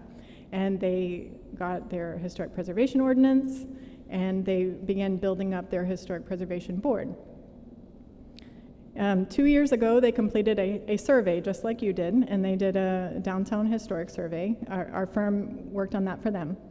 And one of the conclusions of the survey is we found the early buildings, the early cluster of buildings in Lake Wales was brick. And that's really kind of the character of Lake Wales, is these load-bearing brick buildings. And many of them had been covered up. So you couldn't see them anymore, but they were there. And Lake Wales, like you, has been doing a lot of planning and preservation, like very forward-thinking. Around 2018, they did, Dover Cole & Partners out of Miami did their downtown master plan. And one of the recommendations was to bring back these historic buildings. And this rendering was produced to bring back the facade. So that's the current state, and this was the proposal. And at that time, because the planning consultant didn't have the full information, they didn't know if the brick was still back there or not. And so the vice mayor of the town got so inspired by this that they decided they were going to take on this project. And they started ripping off all of those plaster panels. This is the proposal. This is what they're trying to get to now. And this particular owner is using the federal tax credits. He's receiving a Main Street grant of $50,000 and is, again, working with the historic board, working with local stakeholders to come to a design that everyone will be excited about. And that's the current state of the building, so they're still working through that process. And this particular owner, this is his 5th large-scale renovation in downtown Lake Wales, always using the historic tax credit program. So he's found it to be very beneficial. So that project has inspired 3 more neighbors of his. This is another building just diagonal from 244 Park. over time, it kind of got eaten away. So you can see it was this middle building, it was 3 bays. Now it's 2 bays because the neighbor, this department store, took one of their bays to expand. These things happen over time. And when the historic survey was done, that's what it looked like, the white stucco building. So in the 70s, a lot of stucco happened in the 70s. I don't know, I think you guys probably experienced that as well. This was the office of the leading architect in town, and he renovated it to be, of that time and of that style. And the current property owner is hoping to restore the original brick facade and put back that parapet, put back the original windows. And they're in the process also of doing that. And they are doing so with another $50,000 Main Street grant and working with the historic board. And this example is kind of dear to my heart. This is a little further down the same street, Park Avenue. A little ice cream shop came in. They're mid-century modern architecture. This little strip mall was built in the 1950s. And there was a conception in Lake Wales that historic preservation meant that you had to put multi-pane windows and like traditional arches and things of that nature, which doesn't match this architecture. And that's a little zoom in. It has some nice slanted features and that sort of thing, the plate glass windows. And this property owner came in and they wanted to square out the bottoms where it's slanted, frame it out, and bring in like some of this kind of stacked stone Home Depot materials that were going to be very costly and actually took away from the original character of the building. So because he had to come in for the certificate of appropriateness, we were able to talk to him and work with him on that application. And we showed him, like some interesting examples of what that mid-century character was like, that he didn't have to do the 1920s style because that's not his building. And we also shared some examples of mid-century storefronts. And he decided not to change out the storefront, but actually just work with what he had. He painted it white and then did a fun mural on the top. So we saved him money, and we also were able to steer him towards a design that actually enhanced his building instead of covering it up. And then the final example, this is another brick building in the downtown, directly across the street from the first example. It also was stuccoed.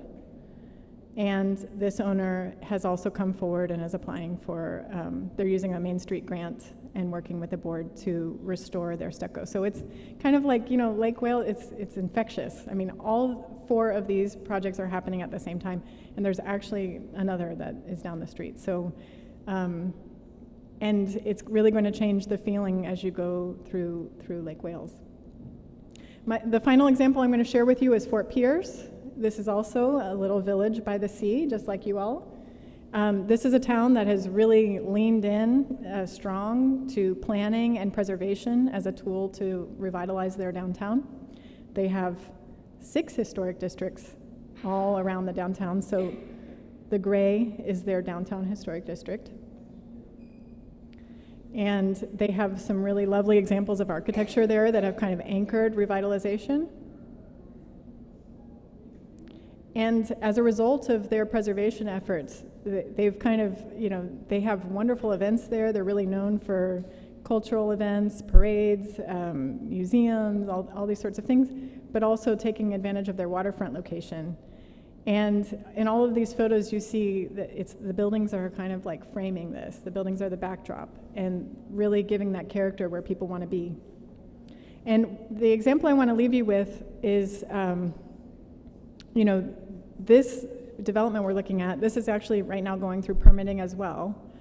And this is in their historic district. And this large-scale redevelopment is under review by the Historic Preservation Board in Fort Pierce. So, historic preservation boards have, they look at a lot of different things. They're always charged with looking at things in terms of context and community character and, what is going to be appropriate for the long term. But it certainly does not mean that things are locked in place. You know, it's an opportunity for community conversation about appropriate changes. And so, thank you very much. I look forward to knowing what happens with your decisions and your conversations going forward.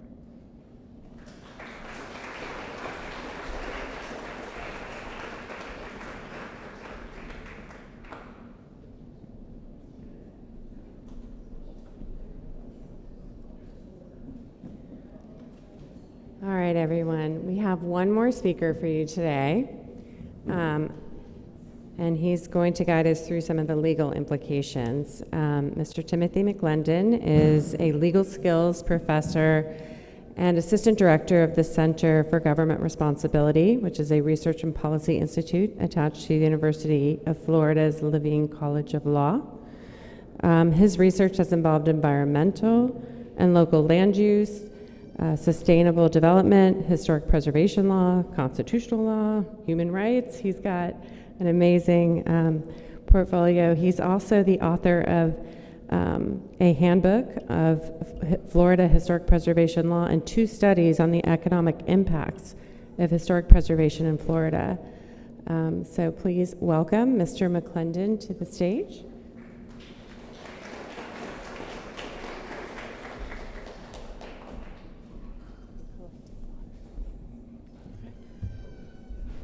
Thank you very much, Anthea and Michelle and the rest of the group here at Delray Beach. And I just want to say, about 25 years ago, I did a lot of work in South Florida, not really historic at all, sustainable development, some other things, and we would be coming back and forth.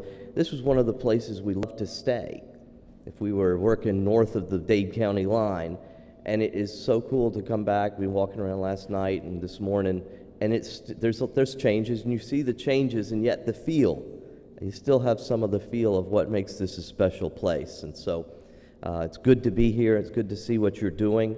I did say to Michelle that it might be a dangerous thing to put the lawyer on it's like 5:30 or something like that. That's not really calculus. But she said we had to do it last because otherwise it'd scare everybody away and nobody'd hear anybody else. So we'll do the best we can. What I want to do, we've heard from the planners, and they're the interesting people that have the projects. And you got to anchor it in, the law that allows them to do what needs to be done to maintain the essence of the aesthetics and the value of the community, while also, and we'll talk about this briefly, recognizing some things like constitutional rights and some other protections that the law provides. So what I want to walk through is a quick look at the structure of preservation law, and then we'll end up with a little bit of a focus on some of these constitutional issues and property issues. So the question is, of course, what value in our heritage? I've done a couple of studies, one that Mr. Rypkema mentioned, looking at economic impacts, another one we did looking at quality of life, things that aren't quite as economically measured. This is more focused on the law, but the law really does reflect whatever the values of a community are. And so it's great to be a part of this discussion. Very quickly, why preserve? And Ruben mentioned the National Historic Preservation Act of 1966, and it has in that act some findings that Congress made. They're actually based on a great report that the National Trust put together for the Conference of Mayors. But the point was, it talked about that the spirit and the direction of the nation, and I think that's true of a local community as well, like this one, that they are founded upon, and to some extent they're reflected in its historic heritage, and that we need to preserve them as a living part of our community. And the other part that was significant, and it was a motivating factor in the National Historic Preservation Act, is this idea that they can be and are being lost. I mentioned how special this place is, and it is. If you go to neighboring communities, many of which once had similar places, they have isolated pieces, but you don't quite get the same sense of place. And so it's fragile, and thus its preservation is in the public interest. And this was the federal findings. Now, very quickly, I teach a whole semester class on preservation law, so I could go on and on. I'll try not to do that to spare you. But the federal role is essentially, there's some big policy statutes. We'll mention one of them, but a lot of them, they're essentially set up some processes to protect, or at least require the consideration of impacts on historic resources. There's, of course, the management of historic properties that belong to the federal government. Federal government is custodian of a huge amount of federal properties. There's also then finally, and this is relevant to you, the distribution of federal resources. These may be grants and aid, including some of the state grants that are funneled through from the federal government and through the state, but also the federal tax credit. The state role, and Ruben spoke about this pretty well, but there's a role a coordinating role that the state plays between local governments and federal government. There is, and that's true with both National Register, it's true with certified local governments like this one, in terms of the managing your local program, being sure it meets certain criteria. It is also national tax credit projects and some other things that the state does. But really the local role is the most important one, as we'll see. Local districts and local landmarks. This is the primary protection for historic resources, not just here, but all over the country. I want to just mention, we won't go through this, this is a very meaty thing, the National Register criteria. It was authorized by the National Historic Preservation Act, adopted by the Department of Interior after that. And what this essentially does, as I think Ruben has mentioned, is it defines what's worth preserving. These are the criteria for preservation. Very significant that they were established here at the federal level, but they then spread. And the practice of historic preservation that's done by the planners that you've heard from since then, they have used these criteria and given them significance and meaning. And we'll see in a few minutes why that is significant and why it's significant that Delray Beach's historic ordinance draws from and reflects and uses these criteria for its own designation. The other thing that the National Historic Preservation Act 1966 did was it set up something we call the Section 106 process. A lot of stuff there, but essentially what it says is that if there's any federal project or a project that uses a federal permit or federal money, they have to take into account the impact of that project on any resources that are listed in or eligible for the National Register. And the significance of that is minimal for you, but it is potentially. So for example, if that bridge that's over the Intracoastal, if the Coast Guard insisted upon its being widened or raised so for transportation, or the Department of Transportation widened for traffic, you would have to take into account its impact on historic resources, both the bridge itself and the neighboring area. It does not mandate a result, however. Take into account. Take into account means usually you enter the consultation process that I think Ruben spoke of with his boss, the SHPO, the State Historic Preservation Officer.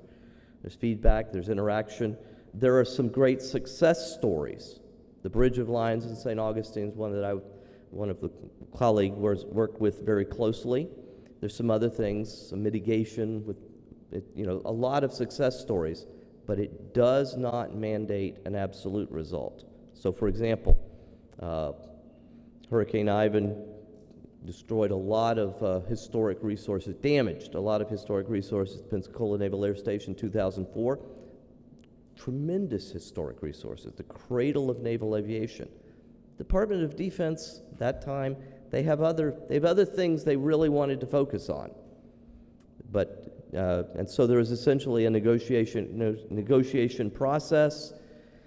Many were lost, some were saved, several of the others there was recordings made. So the point is, it does not mandate a result. It mandates a consultation before any result happens. The tax credit project, I won't speak of that very much because it has been dealt with by my colleagues, but I do want to mention that more than $2 billion in investment generated by the tax credit. So Miami Beach has gotten just a huge amount of that, but it's a major incentive for preservation. And I'll talk more about local preservation ordinances. First of all, and this is an important thing, preservation itself and the aesthetics and the preservation, the continuation of those things, is a legitimate use of what we call the police power, the power a local government has to act for the health, safety, and welfare of its citizens. There's a famous quote from the Supreme Court in a case called Berman v. Parker in 1954, talking about that the concept of the public welfare does incorporate things like aesthetics. So it's a legitimate public purpose. We've talked about local ordinances. Ruben went into this in great detail, the idea of regulating the properties and the idea once more that the use of the police power is justified in these cases because the district, just like zoning, it strengthens local economy, enhances property values, and curbs community values. Generally, a preservation ordinance can be a couple of different things. It could be mixed together with zoning, or more typically, and that's the case in Delray Beach, it's an overlay district that sits on top of whatever the zoning is. So overlay is what's done here. We're talking about a historic district that would only control the appearance and a special review for that. Any other zoning is left untouched. So what are the pieces of this ordinance? First of all, I do want to mention that Ruben, when he was talked about not just the pieces of the ordinance, but what went before the designation. And that's very important legally, because a lot of this goes towards is what's being done legally defensible. And the idea that you have the survey that a community has done of what resources exist and why they're significant, why they're important, as being a foundation for what we want to preserve. And then, as he said, that's not set in stone, but we go back and we re-examine the generations of preservation, what was done and what was fine when we started preservation as a whole in 1990. This is 2023. We need to look at it and what's worth preserving today. The preservation ordinance, and it's true of this one here in Delray Beach, it has a purpose clause. It declares the significance of preservation and why for this community itself something is worth preserving. It provides some definitions. It creates a special board with experts. And those experts, it's important that they have people that are architects, people that are historians, people that have experience in this field and are thus able to make some decisions in the field of preservation. It lays out, as I mentioned before, criteria for the designation of these landmarks or historic districts. And as I said, in Delray Beach, as in many communities, they draw upon the National Register criteria. Well, now why should that be? Why not make your own? Well, in the law at least, it doesn't pay to reinvent the wheel. And where the national criteria have been used, and even more importantly for my field, have been upheld in court, it's a reason to follow those and make use of them. Because it's useful for the courts when you're talking above, but it's also useful for the practitioners. These are the definitions, these are the standards that have meaning in the field of preservation. There is a procedure, and we're going to talk about some of the procedure a little bit later on. I'm going to talk about why the process that's laid out in the ordinance here is a defensible one. Then the actions, of course, that are reviewed by a preservation board once the district is declared or a landmark is designated. Obviously, we talk about alterations, relocations, which I found out today does happen fairly often, more than I had thought. Demolitions, and those two use some criteria. And here again, I think it was either Ruben or Mr. Rypkema that mentioned the Secretary of the Interior's standards for rehabilitation.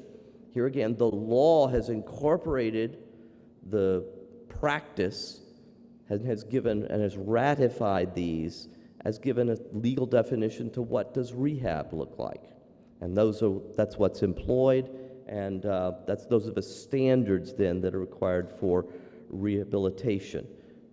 Even more so when we come to, say, tax credit projects where there's a greater degree of intensity and what needs to be done. They'll always include some economic hardship provisions, variances where there is legitimate economic hardship. There's an appeals provision, and the appeals go for anything. Thus, for example, in this community, everything here is going, to the board for consideration, and then the board, essentially having voted, makes a recommendation to your city commission, and that the city commission will ultimately make the call as to whether or not the property is designated. It's not the way it has to be, but it is, and especially in Florida, given a couple of court cases, it's a very defensible way to make it done. And so, in that sense, it's a good process. And of course, then the possibility of appealing after the city commission votes, you can appeal it to court. And then finally, an ordinance has to have some teeth, so there have to be some penalties, and that has to be a part of that, in hopes that those can be avoided as often as possible. The good thing, and this is very interesting, the package of incentives that accompany a preservation ordinance. And Delray Beach has the ad valorem tax exemption. Palm Beach County does as well, so it means you benefit from both.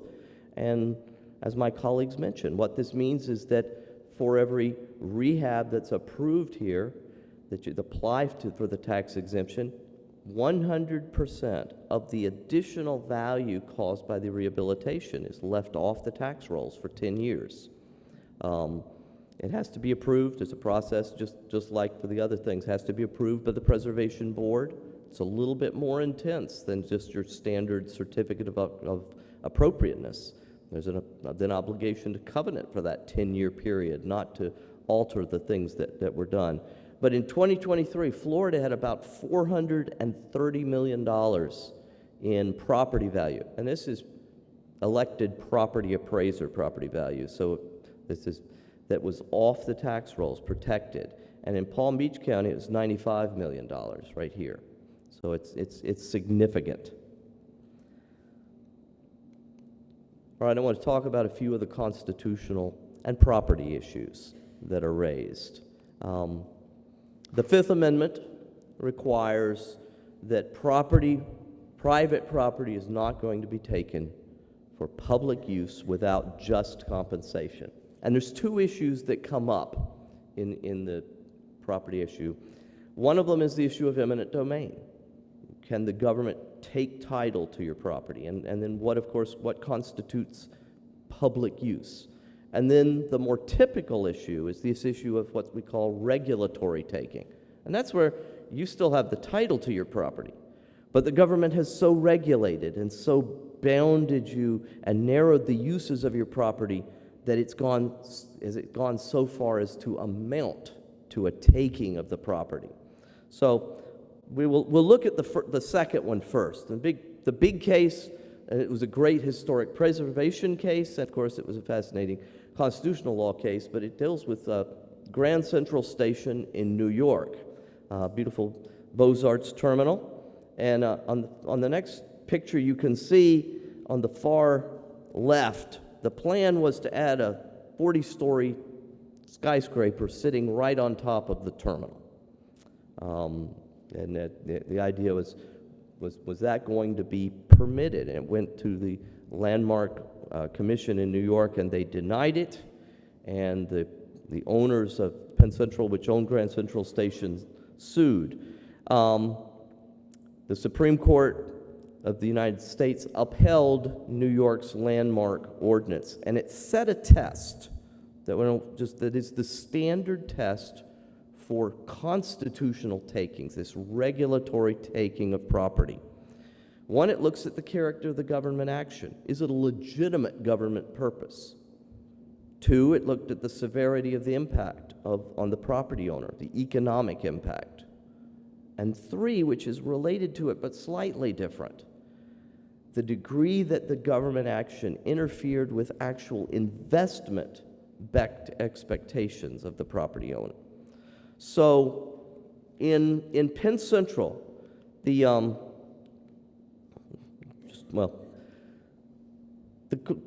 U.S. Supreme Court, first of all, ratified that historic preservation itself was a legitimate purpose. So the character of the government action was ratified by the Supreme Court. That's important constitutionally. Two, much more related to the impact on that particular owner. In that case, the owner was still running a train station, had been running a train station. The forbidding the owner from setting a skyscraper right on top did not interfere with that. And then likewise for the investment-backed expectations, they had purchased a train station as a train station with a lot of shops inside. They had not purchased it with the investment-backed expectation of the skyscraper. So as a result, this regulation, while it did inhibit and restrict what could otherwise have been maybe unbridled use of the property, did not amount to a taking of the property. And very significantly, the court rejected the idea that we can break it up and so only consider the air rights above the terminal, which the owner understandably had argued for. We look at the property as a whole, and so the property as a whole was bought as a train station and operated as a train station. The investment expectations were as a train station. And so it did not deny the owner all beneficial use of the property. The court also pointed, and it's interesting with regard to both the program here in Delray Beach and also the ones that Megan had pointed to in several of these other communities, especially Miami, this transferable development right program as an opportunity to recognize that there is an impact of a historic ordinance and there are ways to mitigate it. New York had a transferable development right program, not, I might say, nearly as good as several of the ones in Florida. It was very limited. The ones in Florida that have a real market, that are transferable, are much better than the one that the Supreme Court upheld in Penn Central. For takings, there are a couple of clear rules. So for Penn Central, we saw a balancing test. If there's an invasion of the property, invasion meaning the government is actually physically entering the property or somebody, that's a taking. The great case, Loretto teleprompter, had to do with a cable wire that was put up on an apartment building in New York. And it said, you're requiring an invasion of the property, meaning the actual entry onto the property and use of the property, that's a taking. Now, the damages were fairly small, but it was a taking. The other one is the situation where the regulation permanently denies the owner all economically viable use of the property. And that's a famous case from South Carolina, Lucas versus South Carolina Coastal Commission, where after Hurricane Hugo in 1989, there had been an absolute moratorium on coastal development. Mr. Lucas had a piece of property right on the beach. His neighbors had houses, and he had a vacant lot. And legitimately or not, there was some stipulation that, yeah, he had no economically valuable use. There was nothing he could do with the property. And the Supreme Court said, okay, that's a taking. Now, I would say that the Supreme Court has allowed temporary moratoria to go on for quite a while and not be takings because the government called them temporary. A lot of cases came out of Lake Tahoe in California where the government said that we're going to be doing a big master plan, and they stopped all development. It went on for 10 years almost, and for whatever reason, that did not amount to a taking. One could think that that's frankly scandalous. But just know there's some boundaries. Permanent, maybe a taking, but if it's temporary, it's not. So we have a couple of cases in the state of Florida that touch upon takings. The first was one out of the city of Miami, 1994, that dealt with the designation of a house in Miami. Excuse me, and the court. The District Court of Appeal essentially said the designation of a property is not a taking, in a sense that it's not ripe for a court to consider until you've made some application to actually do something with the property and had it denied. At that point, it's able to go to court for consideration. So the other issue is the issue of eminent domain. And I only want to touch upon that because Florida has some special protections that had to do with some scandal that arose over the issue of public use. The government can take property for public use. And the big scandal happened in the city of New London, Connecticut, where a government essentially decided they wanted to condemn an entire neighborhood. Frankly, it was a historic neighborhood too. But people had lived there all their lives, their families had lived there, and they wanted to take it for redevelopment. And they had a master plan, and the master plan showed it would generate more money for the citizens. And it went to the U.S. Supreme Court, and the Supreme Court, a very narrow majority, but a majority said that's okay under the U.S. Constitution. That this was, we will defer to the local government, and it's valid because they are able to decide under their comprehensive redevelopment plan. The dissent, of course, said it's a terrible risk for private property. I do want to note, you see the vacant lot underneath that pretty little house? It never actually came to fruition. So they condemned the neighborhood, they destroyed the houses, and it's an empty lot. And so the scandal is very real. Huge outcry as a result of it. And I would just mention that at the same time in the state of Florida, in the county of Palm Beach, up in Riviera Beach, there was a similar little situation happening with a proposed marina project that would have displaced a fair number of that city's inhabitants. And it was sort of it was walking slowly, but it would have probably displaced them. And it prompted a constitutional amendment, which of all the responses to Kelo is probably the most significant and most protective. And that is a constitutional amendment. It's subsection C to Article 10, Section 6, which essentially says, if you take private property, if you're the government and you condemn private property, you cannot then transfer it to a private owner, to a private developer or things like that, barring certain conditions under general law, typical old utilities, some other things like that. It is a significant protection for private landowners and an impediment to that sort of behavior like we saw in New London or in Riviera Beach.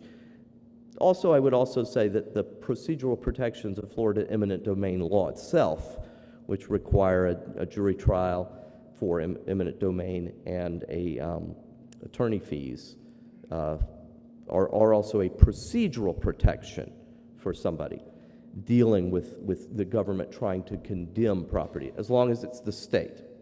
Doesn't apply if it's the feds.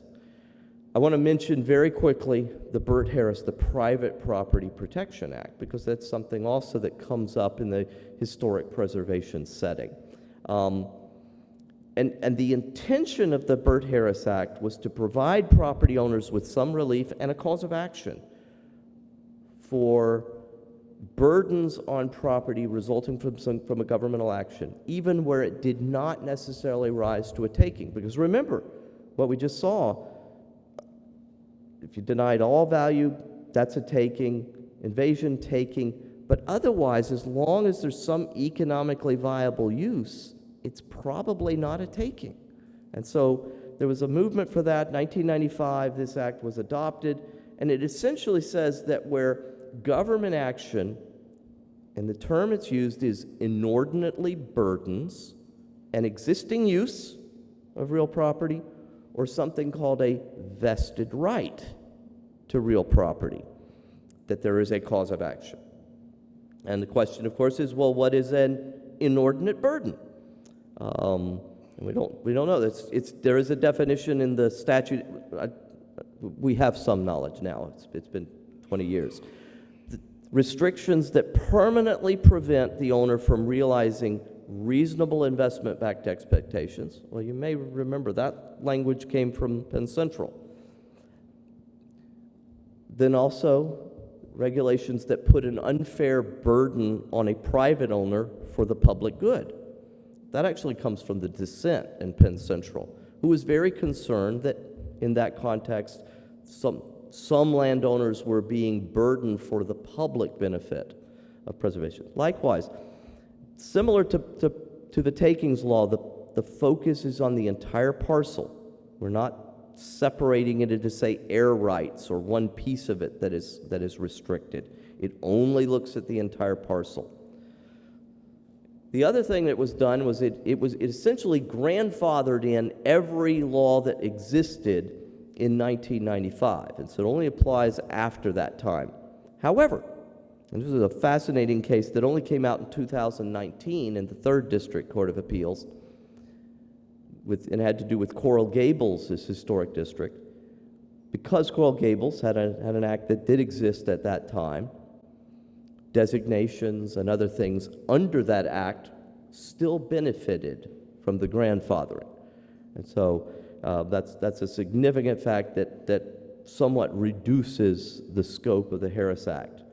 And there's the mention of it, there is a process in which you announce a Harris claim. You have about 150 days that allows the local government to respond with something called a settlement offer. Maybe a variance. It can include no change at all. I mean, do your best. It can include a lot of other things, transferable development rights and some other things. There is an obligation that whatever the government respond with, protect the public interest and notify neighbors. So, but then at that point, the government also has to give a statement of allowable uses for the property. And at that point, the issue is ripe to go to court.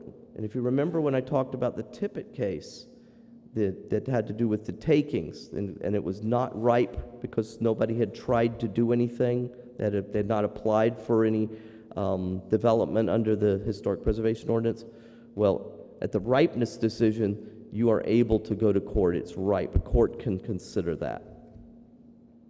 Oop. I just want to mention, we've had a few cases. Well, we had several, but there's some I want to highlight. Miami Beach, this is one that actually did deal with a hotel in the Art Deco district in Miami Beach. And it was a Harris Act case. Owner wanted 15-story addition. There was a negotiation. They settled ultimately on 7-story addition to resolve the Harris Act claim. But the problem, the neighboring landowners challenged the grant of a variance. And the problem was the city had not gone through the proper process to deal with the variance. In terms, it amounted to a sweetheart deal. So any settlement decision has to go through the standard process for granting a variance or whatever the government action is at any type of regular land use decision. I'd mentioned that the Harris Act also applies not just to an existing use, but to something called a vested right to a use. And vested rights essentially has, I've applied for a permit, say, and then the government changes the rules after my application. It changes the rules in midstream. Just north of here, up in West Palm Beach, there was something that happened. It's a great example of that. Had to do with a height restriction ordinance. There was a local referendum that decreased the height from 15 stories to 5 stories on the waterfront. Well, there was one claimant, the First Fidelity Bank of West Palm Beach, had applied before the referendum, and they were actually the one that prompted the referendum. After that referendum had happened, 2 other applicants, well, we also want to maintain or to have higher heights, and we filed a Harris Act.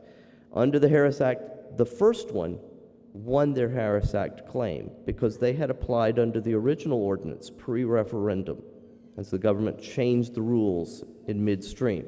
The subsequent applicants did not win because once the rules were changed, they had no right to it. It was not an existing use, and they had no vested right. The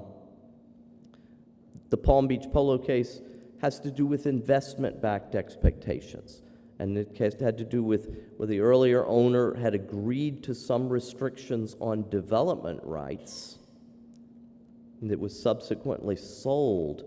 It was sold with that in place. And so there was never a right, there was never any reasonable investment-backed expectations to this heightened use of the property. And so the point is, whatever your investment-backed expectations, it has to be reasonable, and they have to be to the specific use you're claiming. It can't just be because we paid a lot of money.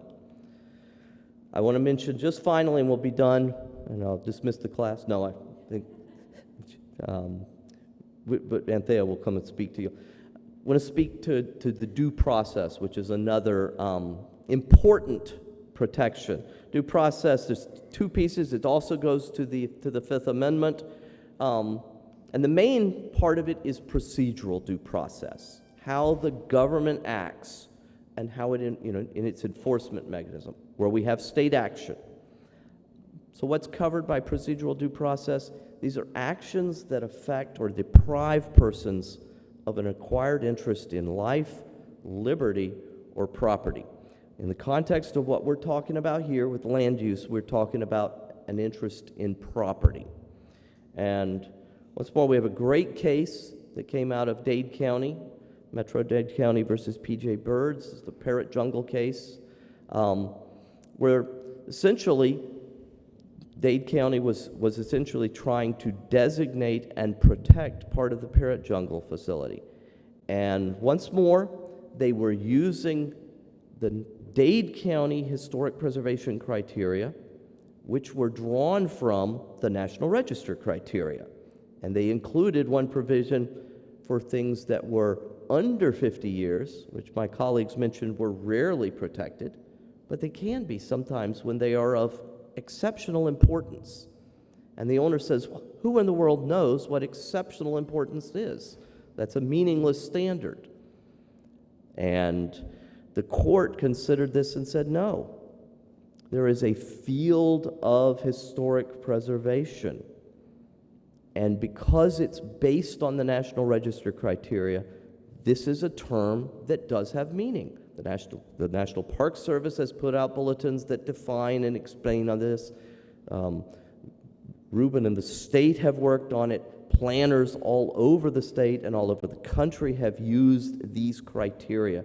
And thus, there is meaning. There was another little issue that dealt with the authority of this board to designate and its powers under an ordinance and its challenge to separation of powers. And I said, no, this is a lawful delegation of power by the county commission to a board with criteria, with standards, which the ordinance provided, and thus the board was able to follow those standards and make both the designations and potentially the certificate of appropriateness decisions. And the court also noted that there was an appeal possible from the board to the county commission. And the court said that even if there were a problem, the possibility of appeal to the county commission cures that problem itself. So the point is, the significance of the P.J. Bird's case was it upheld a preservation ordinance exactly like Delray Beaches, because it's in the interest of every local government to tailor them in some regard, against the type of challenge to the process that's going on here. The process that is going to happen for this is one that upholds due process rights for property owners, and the board that is doing it is one that's been legitimately established and upheld by the courts. And so I understand this process, and I understand a lot of the public comment, and that's a very important thing. That goes to the whole idea of whether this is worth preserving and whether you as a community want it to be adopted. And so I'm looking forward to tomorrow's session. I'm very grateful to Anthea and to Michelle for the opportunity to participate with you, and look forward to talking with y'all tomorrow.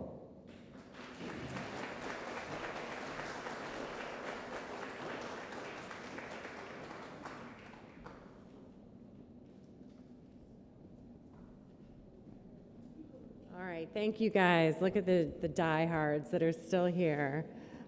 This is all we're going to do today. We've covered a lot of ground. Tomorrow will be your turn to ask questions. All of the panelists will be here. Mr. Heisenbottle is here listening as well. Staff is listening. Your elected officials are listening. So thank you all for sticking with us. Tomorrow we are back here from 10 to 12. And again, if you can't be here and you want to email us a question, we actually have some from people already. Be sure you grab one of staff's business cards, and we will try to include everything. Tomorrow is not the end of the conversation, but it's an important part of it. So I hope you can all come back. So thank you very much.